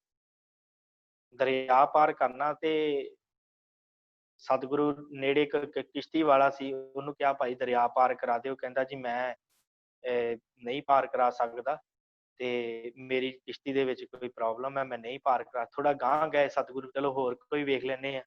ਗਾਂਹ ਗਏ ਤੇ ਇੱਕ ਜਿਹੜਾ ਜੋਗੀ ਸੀ ਉਹ ਬੈਠਾ ਸੀ ਸਮਾਧੀ ਲਾ ਕੇ। ਸਮਾਧੀ ਲਾ ਕੇ ਬੈਠਾ ਤੇ ਜੋਗੀ ਦੇ ਕੋਲ ਜਦੋਂ ਗਏ, ਜੋਗੀ ਨੇ ਵੇਖਿਆ ਕਿ ਦੋ ਬੰਦੇ ਆਉਂਦੇ ਆ, ਭਾਈ ਮਰਦਾਨਾ ਜੀ ਤੇ ਗੁਰੂ ਨਾਨਕ ਸਾਹਿਬ। ਇਹਨੇ ਵੇਖਿਆ ਕਿ ਮੈਂ ਇਹਨਾਂ ਨੂੰ ਭਰਮਾਵਾਂ। ਇਹਨੇ ਜੋਗੀ ਨੇ ਕੀ ਕੀਤਾ, ਇਹ ਭਰਮਾਉਂਦੇ ਸਨ ਇਹਦੀਆਂ ਸਿੱਧੀਆਂ ਨਾਲ, ਲੋਕਾਂ ਨੂੰ ਆਪਣੇ ਵੱਸ ਚ ਕਰਦੇ ਸਨ ਕਿ ਲੋਕੀ ਮੱਥਾ ਟੇਕਣ ਸਾਨੂੰ ਆ ਕੇ। ਇਹਨੇ ਕੀ ਕੀਤਾ, ਇਹਦੇ ਕੋਲ ਚਾਦਰਾ ਸੀ ਜੋਗੀ ਦੇ ਕੋਲ। ਇਹਨੇ ਉਹ ਚਾਦਰ ਜਿਹੜੀ ਸੀ ਦਰਿਆ ਦੇ ਉੱਤੇ ਵਿਛਾਈ ਤੇ ਉੱਤੇ ਚੜਿਆ ਤੇ ਦਰਿਆ ਪਾਰ ਕਰਕੇ ਮਿੰਟਾਂ ਚ ਉਹਦੀ ਉਧਰ ਹੋ ਕੇ ਤੇ ਇੱਧਰ ਆ ਗਿਆ। ਤੇ ਜਦੋਂ ਇੱਧਰ ਆਇਆ ਤੇ ਇਹਦੇ ਭਾਣੇ ਵੀ ਹੁਣ ਮੈਂ ਜਦੋਂ ਉਤਰਾਂਗਾ ਤੇ ਇਹ ਦੋਵੇਂ ਜਿਹੜੇ ਮਨੁੱਖ ਆਏ ਆ ਤੇ ਮੇਰੇ ਪੈਰੀ ਪੈ ਜਾਣਗੇ। ਤੇ ਜਦੋਂ ਪਰਲੇ ਪਾਰ ਤੋਂ ਹੋ ਕੇ ਉਰਲੇ ਪਾਸੇ ਆਇਆ ਤੇ ਉਤਰਿਆ, ਤੇ ਉਤਰਦਿਆਂ ਸਾਰੀ ਸਤਿਗੁਰਾਂ ਨੇ ਕਿਹਾ ਵੀ ਜੋਗੀ ਜੀ ਕਿੰਨੀ ਕੁ ਮਿਹਨਤ ਲੱਗੀ ਇਹਦੇ ਇਸ ਕੰਮ ਦੇ ਉੱਤੇ। ਤੇ ਜੋਗੀ ਨੇ ਬੜਾ ਤਿੜਕੇ, ਬੜਾ ਆਕੜ ਦੇ ਨਾਲ ਕਿਹਾ, ਕਹਿੰਦਾ ਇਹ ਕੰਮ ਕਰਨ ਤੇ ਮੈਨੂੰ 10 ਸਾਲ ਦੀ ਮਿਹਨਤ ਲੱਗੀ ਆ। ਇਹ ਸਿੱਧੀ ਪ੍ਰਾਪਤ ਕਰਨ ਵਾਸਤੇ ਨਾ ਚਾਦਰ ਉੱਤੇ ਬਹਿ ਕੇ ਤੇ ਦਰਿਆ ਪਾਰ ਕਰਨ ਦੀ ਜਿਹੜੀ ਸਿੱਧੀ ਮੈਂ ਪ੍ਰਾਪਤ ਕੀਤੀ ਹੈ, ਮੈਨੂੰ 10 ਸਾਲ ਲੱਗੇ ਇਸ ਸਿੱਧੀ ਪ੍ਰਾਪਤ ਕਰਨ ਦੇ। ਆਪਣੇ ਵੱਲੋਂ ਤਾਂ ਬੜੇ ਹੰਕਾਰ ਦੇ ਨਾਲ ਗੱਲ ਕੀਤੀ। ਤੇ ਸਤਿਗੁਰੂ ਗੁਰੂ ਨਾਨਕ ਸਾਹਿਬ ਨੇ ਕਿਹਾ ਕਿ ਜੋਗੀ ਜੀ, ਇਸ ਨਿੱਕੀ ਜੀ ਕਰਾਮਾਤ, ਜਿਸ ਕੰਮ ਨੂੰ ਅਸੀਂ ਇੱਕ ਕਿਸ਼ਤੀ ਦੇ ਉੱਤੇ ਬੈਠ ਕੇ ਜਿਸ ਦਰਿਆ ਨੂੰ ਅਸੀਂ ਪਾਰ ਕਰ ਸਕਦੇ ਹਾਂ, ਇਸ ਨਿੱਕੇ ਜਿਹੇ ਕੰਮ ਵਾਸਤੇ ਤੁਸੀਂ 10 ਸਾਲ ਲਾ ਤੇ ਤੁਸੀਂ ਵੇਖੋ ਆਪਣੀ ਜ਼ਿੰਦਗੀ ਦਾ ਤੁਸੀਂ ਕਿੰਨਾ ਸਮਾਂ ਖਰਾਬ ਕਰਤਾ। ਰਿੱਧ ਸਿੱਧ ਅਵਰਾ ਸਾਧ। ਜਿਸ ਦਰਿਆ ਨੂੰ ਪਾਰ ਕਰਨ ਦੇ ਲਈ ਤੁਸੀਂ ਕਿਸੇ ਕਿਸ਼ਤੀ ਵਾਲੇ ਨੂੰ ਦੇਖ ਸਕਦੇ ਸੀ, ਉਹ ਵੀ ਦਰਿਆ ਪਾਰ ਕਰਵਾ ਸਕਦਾ ਸੀ। ਜੇ ਤੁਸੀਂ ਆਪਣੀ ਕਿਸ਼ਤੀ ਬਣਾਉਂਦੇ ਤੇ ਉਹ ਵੀ ਤੁਸੀਂ ਦੋ ਜਾਂ 3 ਮਹੀਨਿਆਂ ਦੇ ਵਿੱਚ ਬਣਾ ਕੇ ਦਰਿਆ ਪਾਰ ਕਰ ਸਕਦੇ ਸੀ। ਪਰ ਇਸ 10 ਸਾਲਾਂ ਦਾ ਜਿਹੜਾ ਸਮਾਂ ਹੈ, ਜਿਹਦੇ ਵਿੱਚ ਤੁਸੀਂ ਸਿਮਰਨ ਕਰ ਸਕਦੇ ਸੀ, ਪਰਮਾਤਮਾ ਨੂੰ ਯਾਦ ਕਰ ਸਕਦੇ ਸੀ, ਉਹ 10 ਸਾਲਾਂ ਦਾ ਸਮਾਂ ਤੁਸੀਂ ਇਸ ਚਾਦਰ ਦੇ ਨਾਲ ਦਰਿਆ ਪਾਰ ਕਰਨ ਦੀ ਰਿਧੀ ਲੈਣ ਵਾਸਤੇ ਲਾਤਾ। ਤੁਹਾਡੇ ਲਈ ਕਿੰਨੀ ਵਿਅਰਥ ਗੱਲ। ਜੋਗੀ ਝੁਕਿਆ, ਫਿਰ ਉਹਨੇ ਨਮਸਕਾਰ ਕੀਤੀ ਸਤਿਗੁਰਾਂ ਦੇ ਚਰਨਾਂ ਦੇ ਉੱਤੇ ਕਿ ਨਹੀਂ, ਇਹ ਗੱਲ ਤੇ ਤੁਹਾਡੀ ਸੱਚੀ ਹੈ, ਮੈਂ ਆਪਣੇ ਵਿਅਰਥ ਹੀ ਜਿਹੜੇ 10 ਸਾਲ ਖਰਾਬ ਕੀਤੇ। ਸੋ ਇਹ ਰਿੱਧੀਆਂ ਸਿੱਧੀਆਂ ਪ੍ਰਾਪਤ ਕਰਨ ਦੇ ਲਈ ਸਮਾਂ ਬੜਾ ਜਿਹੜਾ ਉਹ ਚਾਹੀਦਾ ਹੈ, ਤੇ ਇਹ ਸਮੇਂ ਦੇ ਨਾਲ ਸਾਰੀਆਂ ਰਿੱਧੀਆਂ ਤੇ ਸਿੱਧੀਆਂ ਦੀ ਪ੍ਰਾਪਤੀ ਕਰ ਲੈਂਦੇ ਆ। ਰਿੱਧ ਸਿੱਧ ਅਵਰਾ ਸਾਧ। ਸਤਿਗੁਰੂ ਕਹਿੰਦੇ ਇਹਦਾ ਸਵਾਦ ਵੱਖਰਾ ਹੈ। ਇਹ ਰਿੱਧੀਆਂ ਸਿੱਧੀਆਂ ਦਾ ਕੋਈ ਆਨੰਦ ਨਹੀਂ ਹੈ, ਇਹਦਾ ਕੋਈ ਫਾਇਦਾ ਨਹੀਂ ਹੈ।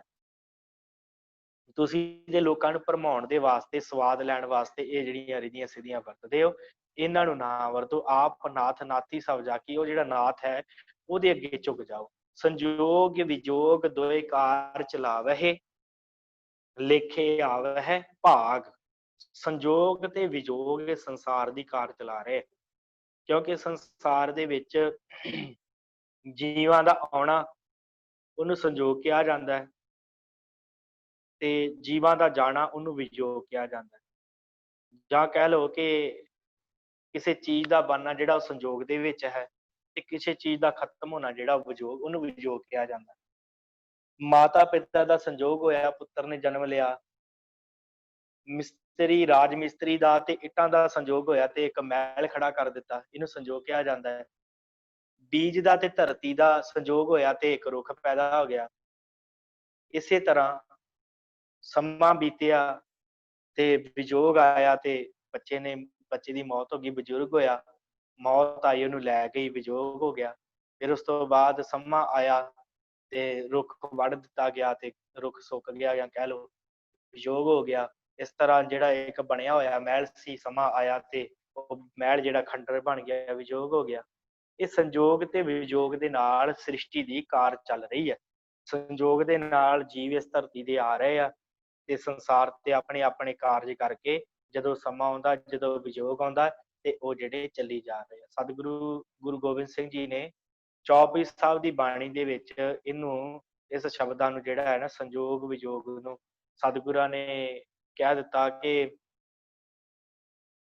ਸੰਸਾਰ ਦੀ ਜਿਹੜੀ ਕਾਰ ਹੈ ਇਹ ਸੰਜੋਗ ਤੇ ਵਿਜੋਗ ਦੇ ਵਿੱਚ ਚੱਲ ਰਹੀ ਹੈ। ਗੁਰੂ ਗੋਬਿੰਦ ਸਿੰਘ ਜੀ ਦਾ ਚੌਪਈ ਸਾਹਿਬ ਦੇ ਵਿੱਚ ਬਚਨ ਹੈ ਕਿ ਜਿਹੜਾ ਸੰਸਾਰ ਹੈ ਇਸੇ ਤਰ੍ਹਾਂ ਹੀ ਸੰਜੋਗ ਤੇ ਵਿਜੋਗ ਦੇ ਨਾਲ ਹੀ ਬਣਦਾ ਤੇ ਵਿਨਾਸ਼ ਹੁੰਦਾ ਹੈ। ਦੋਏ ਕਾਰ ਚਲਾਵੇ, ਇਹ ਜਿਹੜੀ ਕਾਰ ਹੈ ਸੰਸਾਰ ਦੀ, ਇਹ ਇਸੇ ਤਰ੍ਹਾਂ ਹੀ ਚੱਲਦੀ ਹੈ ਸੰਜੋਗ ਤੇ ਵਿਜੋਗ ਦੇ ਨਾਲ। ਇਹ ਸਾਰੀ ਕਾਰ ਸੰਸਾਰ ਦੀ ਚੱਲ ਰਹੀ ਹੈ। ਲੇਖੇ ਆਵਹਿ ਭਾਗ, ਸਤਿਗੁਰਾਂ ਨੇ, ਗੁਰੂ ਗੋਬਿੰਦ ਸਿੰਘ ਜੀ ਨੇ ਉਦਕਰਖਣ ਤੇ ਆਕਰਖਣ ਸ਼ਬਦ ਵਰਤਿਆ। ਜਬ ਉਦਕਰਖ ਕਰਾ ਕਰਤਾਰਾ, ਪ੍ਰਜਾ ਤਰਤ ਤਬ ਦੇਹ ਅਪਾਰਾ। ਜਬ ਆਕਰਖ ਕਰਤ ਹੂੰ ਕਬ ਹੂੰ, ਤੁਮ ਮੈਂ ਮਿਲਤ ਦੇ ਤਰ ਸਭ ਹੂੰ। ਸਤਿਗੁਰ ਕਹਿੰਦੇ ਜਦੋਂ ਉਦਕਰਖ ਹੋਇਆ, ਜਦੋਂ ਸੰਜੋਗ ਹੋਇਆ, ਸਾਰਾ ਕੁਝ ਬਣਾ ਦਿੱਤਾ। ਜਬ ਉਦਕਰਖ ਕਰਾ ਕਰਤਾਰਾ, ਪ੍ਰਜਾ ਤਰਤ ਤਬ ਦੇਹ ਅਪਾਰਾ। ਜਬ ਆਕਰਖ, ਜਦੋਂ ਵਿਜੋਗ ਹੋਇਆ, ਆਕਰਖ ਸ਼ਬਦ ਵਰਤਿਆ ਸਤਿਗੁਰਾਂ ਨੇ। ਜਬ ਆਕਰਖ ਕਰ ਤੋਂ ਕਮ, ਤੁਮ ਮੈਂ ਮਿਲਤ ਦੇ ਧਰ ਸਭੋਂ, ਸਾਰਾ ਕੁਝ ਤੇਰੇ ਵਿੱਚ ਹੀ ਜਿਹੜਾ ਸਮਾ ਗਿਆ, ਤੇਰੇ ਵਿੱਚੋਂ ਨਿਕਲਿਆ ਸੀ, ਤੇਰੇ 'ਚ ਹੀ ਸਮਾ ਗਿਆ। ਇਸ ਤਰ੍ਹਾਂ ਸੰਜੋਗ ਤੇ ਵਿਜੋਗ ਦੇ ਨਾਲ ਸਾਰੀ ਕਾਰ ਚੱਲਦੀ ਆ। ਲੇਖੇ ਆਵਹਿ ਭਾਗ, ਜਿਹੜਾ ਹੈ ਪ੍ਰਾਲਾ ਲਬਧ ਜਿਹੜੇ ਕਰਮ ਹੁੰਦੇ ਆ ਨਾ ਸਾਡੇ, ਬੰਦਾ ਆਪਣਾ ਹਿੱਸਾ ਪਾਉਣ ਵਾਸਤੇ, ਹਿੱਸਾ ਪ੍ਰਾਪਤ ਕਰਨ ਵਾਸਤੇ ਭਾਗਾਂ ਦੇ ਨਾਲ ਇਸ ਸੰਸਾਰ ਦੇ ਅੰਦਰ ਲੇਖੇ ਆਵਹਿ ਭਾਗ, ਲੇਖੇ ਦੇ ਨਾਲ ਭਾਗਾਂ ਦੇ ਵਿੱਚ ਜੋ ਲਿਖਿਆ ਹੁੰਦਾ ਹੈ ਉਹਨਾਂ ਦੇ ਨਾਲ ਹੀ ਮਨੁੱਖ ਸੰਸਾਰ ਦੇ ਉੱਤੇ ਆਉਂਦਾ ਹੈ ਤੇ ਇੱਥੋਂ ਆਪਣੇ ਕਰਮ ਭੋਗ ਕੇ ਜਿਹੜਾ ਹੈ ਉਹ ਚਲਾ ਜਾਂਦਾ ਹੈ। ਭਾਵ ਜਿੰਨੇ ਵੀ ਸੰਜੋਗ ਵਿਜੋਗ ਦੇ ਵਿੱਚ ਜੀਵ ਬਣਦੇ ਆ, ਇਹ ਸਾਰੇ ਜਿਹੜੇ ਹੈ ਜੀਵ, ਜੋ ਮਾਤਾ ਪਿਤਾ ਭਾਈ ਭੈਣ ਸਾਨੂੰ ਜਿਹੜੇ ਆ, ਉਹ ਕਰਮਾਂ ਦਾ ਕਰਕੇ ਸਾਡੇ ਭਾਗਾਂ 'ਚ ਲਿਖੇ ਹੁੰਦੇ ਆ ਤੇ ਉਹ ਸਾਨੂੰ ਮਿਲਦੇ ਆ। ਉਹਨਾਂ ਦੇ ਨਾਲ ਅਸੀਂ ਕਾਰ ਚਲਾਉਂਦੇ ਆ, ਉਹਨਾਂ ਦੇ ਨਾਲ ਅਸੀਂ ਕਾਰ ਵਿਹਾਰ ਕਰਦੇ ਆ ਸਾਰੇ ਆਪਣੇ। ਤੇ ਫਿਰ ਜਦੋਂ ਵਿਜੋਗ ਆਉਂਦਾ ਤੇ ਆਪਾਂ ਇੱਥੋਂ ਤੁਰ ਜਾਂਦੇ ਆ, ਸਾਰੇ ਆਉਣੇ ਇੱਥੇ ਇਕੱਠੇ ਹੋ ਜਾਂਦੇ ਆ। ਫਿਰ ਇੱਥੋਂ ਕਰਮਾਂ ਦੇ ਨਾਲ ਜਿਹੜਾ ਹੈ ਦੁੱਖ ਸੁੱਖ ਭੋਗ ਕੇ ਤੇ ਫਿਰ ਆਪਾਂ ਇੱਥੋਂ ਚਲੇ ਜਾਂਦੇ ਆ, ਫਿਰ ਉਸ ਦਰ ਦੇ ਉੱਤੇ ਜਿੱਥੋਂ ਅਸੀਂ ਆਏ ਹੁੰਦੇ ਆ। ਸੋ ਇਹ ਸਤਿਗੁਰਾਂ ਨੇ ਇੱਥੇ ਕਿਹਾ ਕਿ ਸੰਜੋਗ ਵਿਜੋਗ ਦੇ ਵਿੱਚ ਸਾਰੀ ਕਾਰ ਚੱਲਦੀ ਆ। ਭਾਗਾਂ ਦੇ ਵਿੱਚ ਜਿਵੇਂ ਲਿਖਿਆ ਹੁੰਦਾ, ਮਨੁੱਖ ਇੱਥੇ ਆ ਕੇ ਉਹਨੂੰ ਭੋਗ ਕੇ ਵਰਤ ਕੇ ਚਲਾ ਜਾਂਦਾ ਹੈ। ਸੁਜੋਗੀ ਇਹਨਾਂ ਗੱਲਾਂ ਵੱਲ ਧਿਆਨ ਦੇਣਾ ਕਰੋ ਕਿ ਸੰਜੋਗ ਦੇ ਨਾਲ ਇਸ ਸੰਸਾਰ ਤੇ ਆਏ ਹੋ, ਵਿਜੋਗ ਦੇ ਨਾਲ ਇੱਥੋਂ ਚਲੇ ਜਾਣਾ ਹੈ। ਇਸ ਕਰਕੇ ਆਪਣੀਆਂ ਲੰਬੀਆਂ ਉਮਰਾਂ ਵਧਾਉਣ ਦੀ ਕੋਈ ਗੱਲ ਨਹੀਂ, ਆਪਣੇ ਭਾਗਾਂ ਦਾ ਲੇਖਾ ਜਿਹੜਾ ਉਹਨੂੰ ਭੋਗੋ ਤੇ ਫਿਰ ਨਮਸਕਾਰ ਕਰੋ ਕਿਹਦੇ ਅੱਗੇ, ਆਦੇਸ਼ ਤੇ ਸਹਿ ਆਦੇਸ਼, ਕਿਹਦੇ ਅੱਗੇ, ਜਿਹੜਾ ਆਦ ਹੈ, ਜਿਹੜਾ ਮੁੱਢ ਤੋਂ ਸੱਚਾ ਹੈ, ਅਨੀਲ ਹੈ, ਜਿਹੜਾ ਅਨਾਦ ਹੈ, ਜਿਹਦਾ ਕੋਈ ਪਾਰਾਵਾਰ ਨਹੀਂ, ਅਨਾਹਤ ਜਿਹੜਾ ਨਾਸ਼ ਤੋਂ ਰਹਿਤ ਹੈ, ਜੁਗ ਜੁਗ ਇੱਕ ਵੇਸ, ਜਿਹੜਾ ਸਾਰਿਆਂ ਯੁਗਾਂ ਦੇ ਵਿੱਚ ਇੱਕ ਹੀ ਹੈ, ਜਿਹੜਾ ਸਾਰਿਆਂ ਯੁਗਾਂ ਦੇ ਵਿੱਚ ਇੱਕ ਪ੍ਰਮਾਤਮਾ ਹੈ। ਉਸ ਅਕਾਲ ਪੁਰਖ ਦੇ ਅੱਗੇ ਝੁਕ ਨਾ ਕਰੋ। ਆਦੇਸ਼ ਦਸੇ ਆਦੇਸ਼, ਆਦ ਅਨੀਲ ਅਨਾਦ ਅਨਾਹਤ, ਜੁਗ ਜੁਗ ਇੱਕੋ ਵੇਸ। ਅੱਗੇ ਸਤਿਗੁਰੂ ਬਖਸ਼ਿਸ਼ ਕਰਦੇ ਆ। ਸਤਿਗੁਰੂ ਮੈਂ ਸਲਾਈਡ ਚਲਾ ਦੇਵਾਂ ਜਿਹੜੀ ਇਸ ਤੋਂ ਅਗਲੀ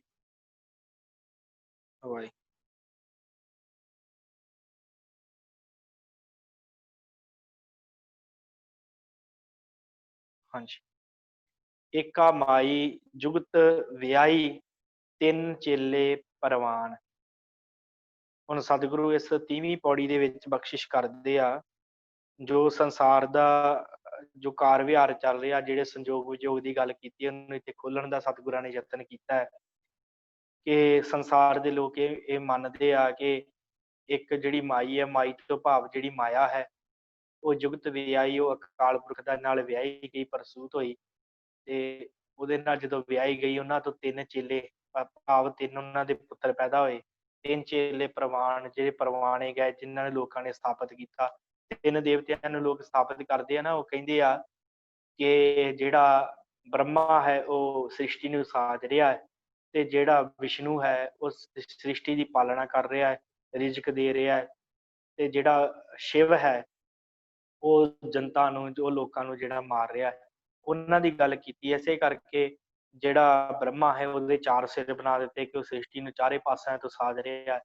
ਤੇ ਫਿਰ ਉਸ ਤੋਂ ਬਾਅਦ ਜਿਹੜਾ ਵਿਸ਼ਨੂੰ ਬਣਾ ਦਿੱਤਾ, ਤੇ ਇਸੇ ਤਰ੍ਹਾਂ ਸ਼ਿਵ ਨੂੰ ਬਣਾ ਦਿੱਤਾ, ਉਹਦੇ ਗਲ 'ਚ ਸੱਪ ਪਾ ਦਿੱਤਾ, ਉਹਨੂੰ ਜ਼ਹਿਰ ਦਾ ਪਿਆਲਾ ਫੜਾ ਦਿੱਤਾ, ਇਸ ਤਰ੍ਹਾਂ ਦਾ ਉਹਦਾ ਰੂਪ ਬਣਾ ਦਿੱਤਾ, ਜਿਵੇਂ ਬੜਾ ਡਰਾਉਣਾ ਜਿਹਾ। ਤੇ ਇਸੇ ਕਰਕੇ ਇਹ ਵੀ ਮੰਨਿਆ ਜਾਂਦਾ ਹੈ ਕਿ ਸੰਸਾਰ ਦੇ ਵਿੱਚ ਬ੍ਰਹਮਾ ਦਾ ਇੱਕੋ ਹੀ ਮੰਦਿਰ ਮਿਲਦਾ ਹੈ, ਜਿਹੜਾ ਰਾਜਸਥਾਨ 'ਚ ਆ। ਤੇ ਜਿਹੜਾ ਵਿਸ਼ਨੂੰ ਦੇ ਮੰਦਿਰ ਕੁਛ ਮਿਲਦੇ ਆ ਪਾਲਣਾ ਕਰਨ ਵਾਲਾ, ਤਾਂ ਕਰਕੇ। ਤੇ ਸਭ ਤੋਂ ਵੱਧ ਮੰਦਿਰ ਜਿਹੜੇ ਸ਼ਿਵ ਜੀ ਦੇ ਮਿਲਦੇ ਆ, ਕਿਉਂਕਿ ਲੋਕਾਂ ਨੂੰ ਮੌਤ ਤੋਂ ਡਰ ਬੜਾ ਲੱਗਦਾ ਹੈ ਕਿ ਕਿਤੇ ਅਸੀਂ ਮਰ ਨਾ ਜਾਈਏ। ਇਸ ਕਰਕੇ ਜਿਹਨੇ ਬਣਾ ਦਿੱਤਾ ਉਹਦਾ ਕੰਮ ਖਤਮ ਹੋ ਗਿਆ, ਇਸ ਕਰਕੇ ਉਹਦੇ ਮੰਦਿਰ ਘੱਟ ਹੈ। ਤੇ ਜਿਹੜਾ ਖਤਮ ਜਿਹਨੇ ਕਰਨਾ ਹੈ, ਉਹਦੇ ਮੰਦਿਰ ਜ਼ਿਆਦਾ ਬਣਾ ਕੇ ਉਹਨੂੰ ਪੂਜਣ ਲੱਗ ਪਏ ਕਿ ਕਿਤੇ ਸਾਨੂੰ ਮੌਤ ਨਾ ਆ ਜਾਵੇ। ਪਰ ਮੌਤ ਤੇ ਅਟੱਲ ਸੱਚਾਈ ਹੈ। ਇਸ ਕਰਕੇ ਇਸ ਪੌੜੀ ਦੇ ਅੰਦਰ ਸਤਿਗੁਰੂ ਬਖਸ਼ਿਸ਼ ਕਰਦੇ ਆ ਕਿ ਏਕਾ ਮਾਈ, ਇੱਕ ਮਾਇਆ ਜਿਹੜੀ ਹੈ ਪ੍ਰਮਾਤਮਾ ਨੇ ਪੈਦਾ ਕੀਤੀ, ਭਾਵ ਬਣਾਈ। ਉਸ ਮਾਇਆ ਦੇ ਵਿੱਚੋਂ 3 ਚੇਲੇ ਜਿਹੜੇ ਪ੍ਰਵਾਨ ਥਾਪੇ ਗਏ, ਜੋ ਲੋਕਾਂ ਦਾ ਮੰਨਣਾ ਹੈ। 3 ਚੇਲੇ ਥਾਪੇ ਗਏ। ਇੱਕ ਸੰਸਾਰੀ, ਸੰਸਾਰੀ ਤੋਂ ਭਾਵ ਜਿਹੜਾ ਸੰਸਾਰ ਦੇ ਵਿੱਚ ਪੈਦਾ ਕਰਦਾ ਹੈ। ਇੱਕ ਭੰਡਾਰੀ, ਭੰਡਾਰੀ ਤੋਂ ਭਾਵ ਜਿਹੜਾ ਖਾਣ ਵਾਸਤੇ ਅੰਨ ਪਾਣੀ ਦਿੰਦਾ ਹੈ, ਜਿਹੜਾ ਪਿੱਤ ਪਾਲਣਾ ਕਰਦਾ ਹੈ। ਇੱਕ ਸੰਸਾਰੀ ਹੈ, ਇੱਕ ਭੰਡਾਰੀ ਹੈ ਵਿਸ਼ਨੂੰ, ਤੇ ਤੀਸਰਾ ਇੱਕ ਲਾਏ ਦੀ ਬਾਣ, ਜਿਹੜਾ ਇੱਕ ਕਚਹਿਰੀ ਲਾ ਕੇ ਜਿਹੜਾ ਹੈ ਉਹ ਮਾਰਦਾ ਹੈ ਲੋਕਾਂ ਨੂੰ। ਲਾਏ ਦਾ ਅਰਥ ਲਾਇਤਾ ਕਰਨਾ, ਮਾਰਨਾ। ਜਿਹੜਾ ਦੀਵਾਨ ਲਾ ਕੇ ਤੇ ਲੋਕਾਂ ਨੂੰ ਮਾਰਦਾ ਹੈ। ਇਹ 3 ਦੇਵਤੇ ਮੰਨੇ ਗਏ ਆ, ਬ੍ਰਹਮਾ, ਵਿਸ਼ਨੂੰ ਤੇ ਮਹੇਸ਼। ਮਹੇਸ਼ ਤੋਂ ਭਾਵ ਸ਼ਿਵ ਜੀ। ਇੱਕ ਸੰਸਾਰੀ, ਜਿਹੜਾ ਸੰਸਾਰ ਦੇ ਵਿੱਚ ਲੈ ਕੇ ਆਇਆ, ਮਨੁੱਖਾਂ ਨੂੰ ਸੰਸਾਰ ਉਪਾਇਆ ਜਿਹਨੇ। ਇੱਕ ਭੰਡਾਰੀ, ਜਿਹੜਾ ਭੰਡਾਰੀ ਖੁਰਾਕ ਦੇਣ ਵਾਲਾ ਹੈ। ਇੱਕ ਲਾਏ ਦੀ ਬਾਣ, ਜਿਹੜਾ ਲਾਇਤਾ ਕਰਨ ਵਾਲਾ, ਜਿਹੜਾ ਖਤਮ ਕਰਨ ਵਾਲਾ ਹੈ, ਸ਼ਿਵ ਜੀ। ਜਿਵ ਤਿਸ ਭਾਵੈ ਤਿਵੈ ਚਲਾਵੈ, ਜਿਵ ਹੋਵੈ ਫੁਰਮਾਨ। ਪਰ ਸਤਿਗੁਰੂ ਗੁਰੂ ਨਾਨਕ ਸਾਹਿਬ ਨੇ ਇਸ ਪੰਕਤੀ ਦੇ ਵਿੱਚ ਸਾਰੀ ਗੱਲ ਖੋਲ ਦਿੱਤੀ ਕਿ ਇਹ ਨਹੀਂ ਕਿ ਉਹ ਆਪਣੀ ਮਰਜ਼ੀ ਦੇ ਨਾਲ ਹੀ ਸਾਰਾ ਕੁਝ ਕਰ ਰਿਹਾ। ਜਿਵ ਤਿਸ ਭਾਵੈ, ਜਿਵੇਂ ਅਕਾਲ ਪੁਰਖ ਨੂੰ ਭਾਉਂਦਾ ਹੈ, ਜਿਵੇਂ ਅਕਾਲ ਪੁਰਖ, ਤਿਸ ਤੋਂ ਭਾਵ ਅਕਾਲ ਪੁਰਖ, ਜਿਵ ਤਿਸ ਭਾਵੈ ਤਿਵੈ ਚਲਾਵੈ, ਜਿਵੇਂ ਉਸ ਅਕਾਲ ਪੁਰਖ ਨੂੰ ਭਾਉਂਦਾ, ਇਹਨਾਂ ਤਿੰਨਾਂ ਨੂੰ ਉਵੇਂ ਹੀ ਚਲਾ ਰਿਹਾ ਉਹ। ਜਿਵ ਤਿਸ ਭਾਵੈ ਤਿਵੈ ਚਲਾਵੈ, ਜਿਵ ਹੋਵੈ ਫੁਰਮਾਨ, ਜਿਵੇਂ ਉਹਦਾ ਹੁਕਮ, ਜਿਵੇਂ ਉਹਦਾ ਫੁਰਮਾਨ ਹੁੰਦਾ ਹੈ, ਉਵੇਂ ਹੀ ਇਹ 3 ਦੇਵਤੇ ਕਰਦੇ ਆ। ਸਤਿਗੁਰਾਂ ਨੇ ਉਹਨਾਂ ਦੀ ਮਨੌਤ ਵੀ ਨਹੀਂ ਤੋੜੀ, ਤੇ ਆਪਣਾ ਪੱਖ ਵੀ ਰੱਖ ਦਿੱਤਾ ਕਿ ਭਾਈ ਅਸਲ ਦੇ ਵਿੱਚ ਉਹਨਾਂ ਦੇਵਤਿਆਂ ਨੂੰ ਚਲਾਉਣ ਵਾਲਾ ਅਕਾਲ ਪੁਰਖ ਪਰਮਾਤਮਾ ਹੈ। ਜਿਵ ਤਿਸ ਭਾਵੈ ਤਿਵੈ ਚਲਾਵੈ, ਜਿਉ ਹੋਵੈ ਫਰਮਾਨ, ਉਹ ਵੇਖੈ ਉਹਨਾਂ ਨਦਰ ਨਾ ਆਵੈ, ਬਹੁਤਾ ਇਹੋ ਵਿਡਾਣ। ਸਤਿਗੁਰੂ ਸੱਚੇ ਪਾਤਸ਼ਾਹ ਕਹਿੰਦੇ ਬੜੀ ਹੈਰਾਨੀ ਵਾਲੀ ਗੱਲ ਹੈ ਕਿ ਜਿਸ ਪਰਮਾਤਮਾ ਨੇ ਇਹਨਾਂ ਨੂੰ ਬਣਾਇਆ, ਉਹ ਵੇਖਿਆ, ਉਹ ਇਹਨਾਂ ਨੂੰ ਵੇਖ ਰਿਹਾ ਹੈ। ਇਹਨਾਂ ਦੇਵਤਿਆਂ ਨੂੰ ਜੋ ਸ੍ਰਿਸ਼ਟੀ ਨੂੰ ਸਾਜ ਰਿਹਾ, ਖਤਮ ਕਰ ਰਿਹਾ, ਉਹ ਵੇਖਿਆ, ਉਹਨਾਂ ਨਜ਼ਰ ਨਾ ਆਵੇ, ਇਹਨਾਂ ਨੂੰ ਨਹੀਂ ਦਿਖ ਰਿਹਾ। ਇਹ ਵੀ ਇੱਕ ਅਚਰਜ ਗੱਲ ਆ ਕਿ ਇਹ ਦੇਵਤੇ ਬਣਾ ਦਿੱਤੇ, ਇਹ ਸ੍ਰਿਸ਼ਟੀ ਸਾਜ ਰਹੇ ਆ, ਪਰ ਕਰਨ ਕਰਾਉਣ ਵਾਲਾ ਉਹ ਅਕਾਲ ਪੁਰਖ ਪਰਮਾਤਮਾ, ਪਰ ਇਹਨਾਂ ਨੂੰ ਨਜ਼ਰ ਨਹੀਂ ਆ ਰਿਹਾ। ਉਹ ਵੇਖਿਆ, ਉਹਨਾਂ ਨਜ਼ਰ ਨਾ ਆਵੇ, ਬਹੁਤਾ ਇਹੋ ਵਿਡਾਣ। ਵਿਡਾਣ ਦਾ ਅਰਥ ਹੁੰਦਾ ਬੜਾ ਅਚਰਜ ਕੌਤਕ ਆ ਕਿ ਪਰਮਾਤਮਾ ਸਾਰੇ ਸੰਸਾਰ ਨੂੰ ਦੇਖ ਰਿਹਾ ਹੈ, ਬਣਾ ਰਿਹਾ ਹੈ, ਖਤਮ ਕਰ ਰਿਹਾ ਹੈ, ਭੰਡਾਰੇ ਕਰ ਰਿਹਾ ਹੈ, ਪਰ ਸੰਸਾਰ ਦੇ ਲੋਕਾਂ ਨੂੰ ਉਹ ਪਰਮਾਤਮਾ ਤਾਂ ਵੀ ਨਜ਼ਰ ਨਹੀਂ ਆ ਰਿਹਾ। ਜਿਵ ਤਿਸ ਭਾਵੈ ਤਿਵੈ ਚਲਾਵੈ, ਉਹ ਵੇਖੇ ਉਹਨਾਂ ਨਜ਼ਰ ਨਾ ਆਵੈ, ਬਹੁਤਾ ਇਹੋ ਵਿਡਾਨ। ਆਦੇਸ ਤਿਸੈ ਆਦੇਸ, ਆਦ ਅਨੀਲ ਅਨਾਦ ਅਨਾਹਤ, ਜੁਗ ਜੁਗ ਏਕੋ ਵੇਸ। ਕਿੰਨੀ ਅਚਰਜ ਬਾਤ ਹੈ। ਸਤਿਗੁਰੂ ਕਹਿੰਦੇ ਉਹਦੇ ਅੱਗੇ ਨਮਸਕਾਰ ਕਰਨੀ ਕਰੋ, ਜਿਹੜਾ ਸਾਰਿਆਂ ਦੀ ਰੱਖਿਆ ਕਰਨ ਵਾਲਾ, ਮਾਰਨ ਵਾਲਾ, ਬਣਾਉਣ ਵਾਲਾ ਹੈ। ਉਹਦੇ ਅੱਗੇ ਝੁਕਣਾ ਕਰੋ, ਜਿਹੜਾ ਆਦ ਤੋਂ ਅਨੀਲ, ਅਨਾਦ, ਅਨਾਹਤ, ਜੁਗ ਜੁਗ ਇੱਕੋ ਵੇਸ, ਜਿਹੜਾ ਇੱਕੋ ਵੇਸ ਦੇ ਵਿੱਚ ਵਰਤ ਰਿਹਾ ਹੈ। ਅੱਗੇ ਸਤਿਗੁਰੂ ਜਿਹੜਾ ਹੈ 31ਵੀਂ ਪੌੜੀ ਦੀ ਆਰੰਭਤਾ ਕਰਦੇ ਆ। ਆਸਣ ਲੋਏ ਲੋਏ ਭੰਡਾਰ। ਆਸਣ ਟਿਕਾਣਾ ਹੁੰਦਾ ਹੈ। ਲੋਏ ਦਾ ਅਰਥ ਲੋਕਾਂ ਦੇ ਵਿੱਚ ਅਕਾਲ ਪੁਰਖ ਦੇ ਭੰਡਾਰਿਆਂ ਦਾ ਟਿਕਾਣਾ, ਜਿਹੜਾ ਹਰੇਕ ਭਵਨ ਵਿੱਚ ਹੈ। ਆਸਣ ਲੋਏ ਲੋਏ ਭੰਡਾਰ। ਜਿਹੜਾ ਹੈ ਪਰਮਾਤਮਾ ਹਰ ਜਗ੍ਹਾ ਦੇ ਉੱਤੇ ਆਸਣ ਲਾ ਕਰਕੇ ਬੈਠਾ ਹੈ। ਹਰੇਕ ਭਵਨ ਦੇ ਵਿੱਚ ਉਸ ਅਕਾਲ ਪੁਰਖ ਦੇ ਭੰਡਾਰੇ ਚੱਲ ਰਹੇ ਆ। ਹਰੇਕ ਭਵਨ ਦੇ ਵਿੱਚ ਹਰ ਜਗ੍ਹਾ ਦੇ ਉੱਤੇ ਪਰਮਾਤਮਾ ਜਿਹੜਾ ਹੈ ਵਰਤ ਰਿਹਾ ਹੈ। ਇਸ ਤੋਂ ਭਾਵ ਕਿ ਉਹ ਅਕਾਲ ਪੁਰਖ ਪਰਮਾਤਮਾ ਸਾਰਿਆਂ ਨੂੰ ਰਿਜ਼ਕ ਦੇਣ ਵਾਲਾ ਹੈ। ਸਤਿਗੁਰੂ ਗੁਰੂ ਗੋਬਿੰਦ ਸਿੰਘ ਜੀ ਦਾ ਜਿਵੇਂ ਬਚਨ ਹੈ, ਜਾਨ ਕੋ ਦੇਤ ਜਮਾਨ ਕੋ ਦੇਤ ਜ਼ਮੀਨ ਕੋ ਦੇਤ ਜਮਾਨ ਕੋ ਦਹਿ ਹੈ। ਜਾਣਨ ਵਾਲੇ ਨੂੰ ਦੇ ਰਿਹਾ ਹੈ, ਅਜਾਣ ਕੋ ਦੇਤ ਅਜਾਣ ਜਿਹੜੇ ਲੋਕ ਹਨ ਉਹਨਾਂ ਨੂੰ ਵੀ ਉਹ ਦੇ ਰਿਹਾ ਹੈ। ਜ਼ਮੀਨ ਤੇ ਰਹਿਣ ਵਾਲਿਆਂ ਨੂੰ ਦੇ ਰਿਹਾ ਤੇ ਜਮਾਨ ਖੁਦਾ ਹੈ, ਜਿਹੜੇ ਇਸ ਆਸਮਾਨ 'ਚ ਰਹਿਣ ਵਾਲੇ ਉਹਨਾਂ ਨੂੰ ਵੀ ਉਹ ਪ੍ਰਮਾਤਮਾ ਦੇ ਰਿਹਾ ਹੈ। ਭਾਵ ਉਹਦੇ ਭੰਡਾਰੇ ਭਰੇ ਹੋਏ ਆ, ਉਸ ਅਕਾਲ ਪੁਰਖ ਦੇ ਦਾਤਾਂ ਦੇ ਭੰਡਾਰੇ ਭਰੇ ਹੋਏ ਆ। ਉਹ ਸਾਰਿਆਂ ਨੂੰ ਸਾਰਿਆਂ ਭਵਨਾਂ ਦੇ ਵਿੱਚ ਹਰ ਜਗ੍ਹਾ ਦੇ ਉੱਤੇ ਭੰਡਾਰੇ ਵਰਤਾ ਰਿਹਾ। ਜੋ ਕੁਛ ਪਾਇਆ ਸੋ ਏਕਾ ਵਾਰ।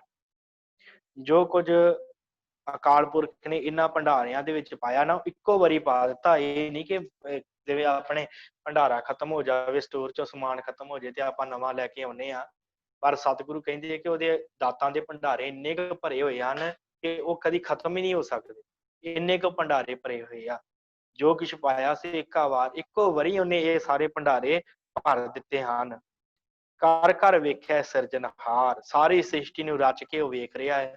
ਹੁਣ ਉੱਪਰ ਵਾਲੀ ਗੱਲ ਜਿਹੜੀ ਉਹ ਸਤਿਗੁਰਾਂ ਨੇ ਇੱਥੇ ਕਲੀਅਰ ਕਰ ਦਿੱਤੀ ਕਿ ਉਹ ਦਾਤਾਂ ਦੇਣ ਵਾਲਾ ਵੀ ਉਹ ਆਪ ਹੈ ਤੇ ਉਹਦੇ ਭੰਡਾਰੇ ਉਹਨੇ ਇੱਕੋ ਵਾਰੀ ਭਰੇ ਹੋਏ ਹਨ ਤੇ ਉਹੀ ਸਾਰਿਆਂ ਨੂੰ ਸਿਰਜ ਕੇ ਵੇਖ ਰਿਹਾ ਹੈ। ਘਰ ਘਰ ਵੇਖਿਆ ਸਿਰਜਣਹਾਰ। ਸਿਰਜਣਹਾਰ ਦਾ ਅਰਥ ਹੁੰਦਾ ਹੈ ਜਿਹੜਾ ਬਣਾਉਣ ਵਾਲਾ, ਜਿਹੜਾ ਰਚਨਹਾਰ ਹੈ, ਜਿਹਨੇ ਸਾਰਾ ਕੁਝ ਰਚਿਆ।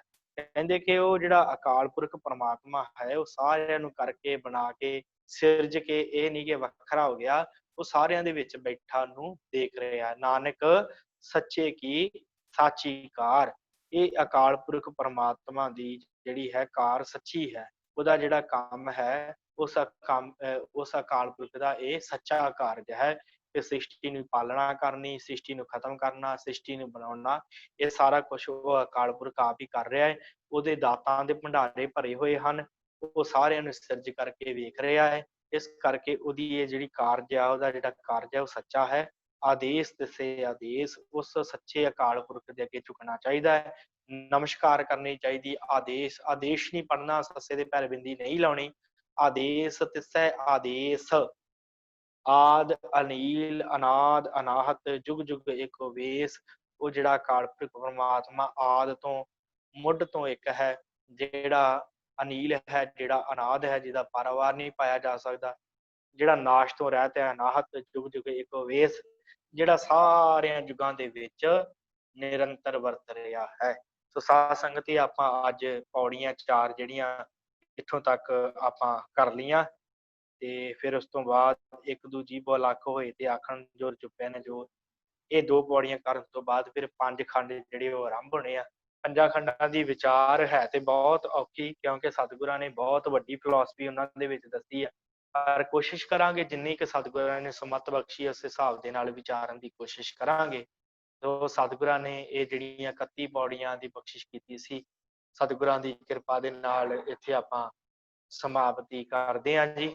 ਹੁਣ ਆਪ ਜੀ ਨੂੰ ਬੇਨਤੀ ਹੈ ਕਿ ਜੇ ਆਪ ਜੀ ਦਾ ਕੋਈ ਸਵਾਲ ਹੈ, ਇਸ ਗੁਰਬਾਣੀ ਨੂੰ ਸਮਝਣ ਲੱਗਿਆ ਕੋਈ ਕਿਤੇ ਪ੍ਰੋਬਲਮ ਆ ਰਹੀ ਹੈ, ਤਾਂ ਆਪ ਜੀ ਕਿਰਪਾ ਕਰਕੇ ਪੁੱਛ ਸਕਦੇ। ਆਪ ਜੀ ਆਪਣਾ ਮੈਕ ਜੋ ਹੈ ਨਾ ਉਹਨੂੰ ਔਨ ਕਰਕੇ ਤੇ ਸਵਾਲ ਪੁੱਛ ਸਕਦੇ ਹੋ।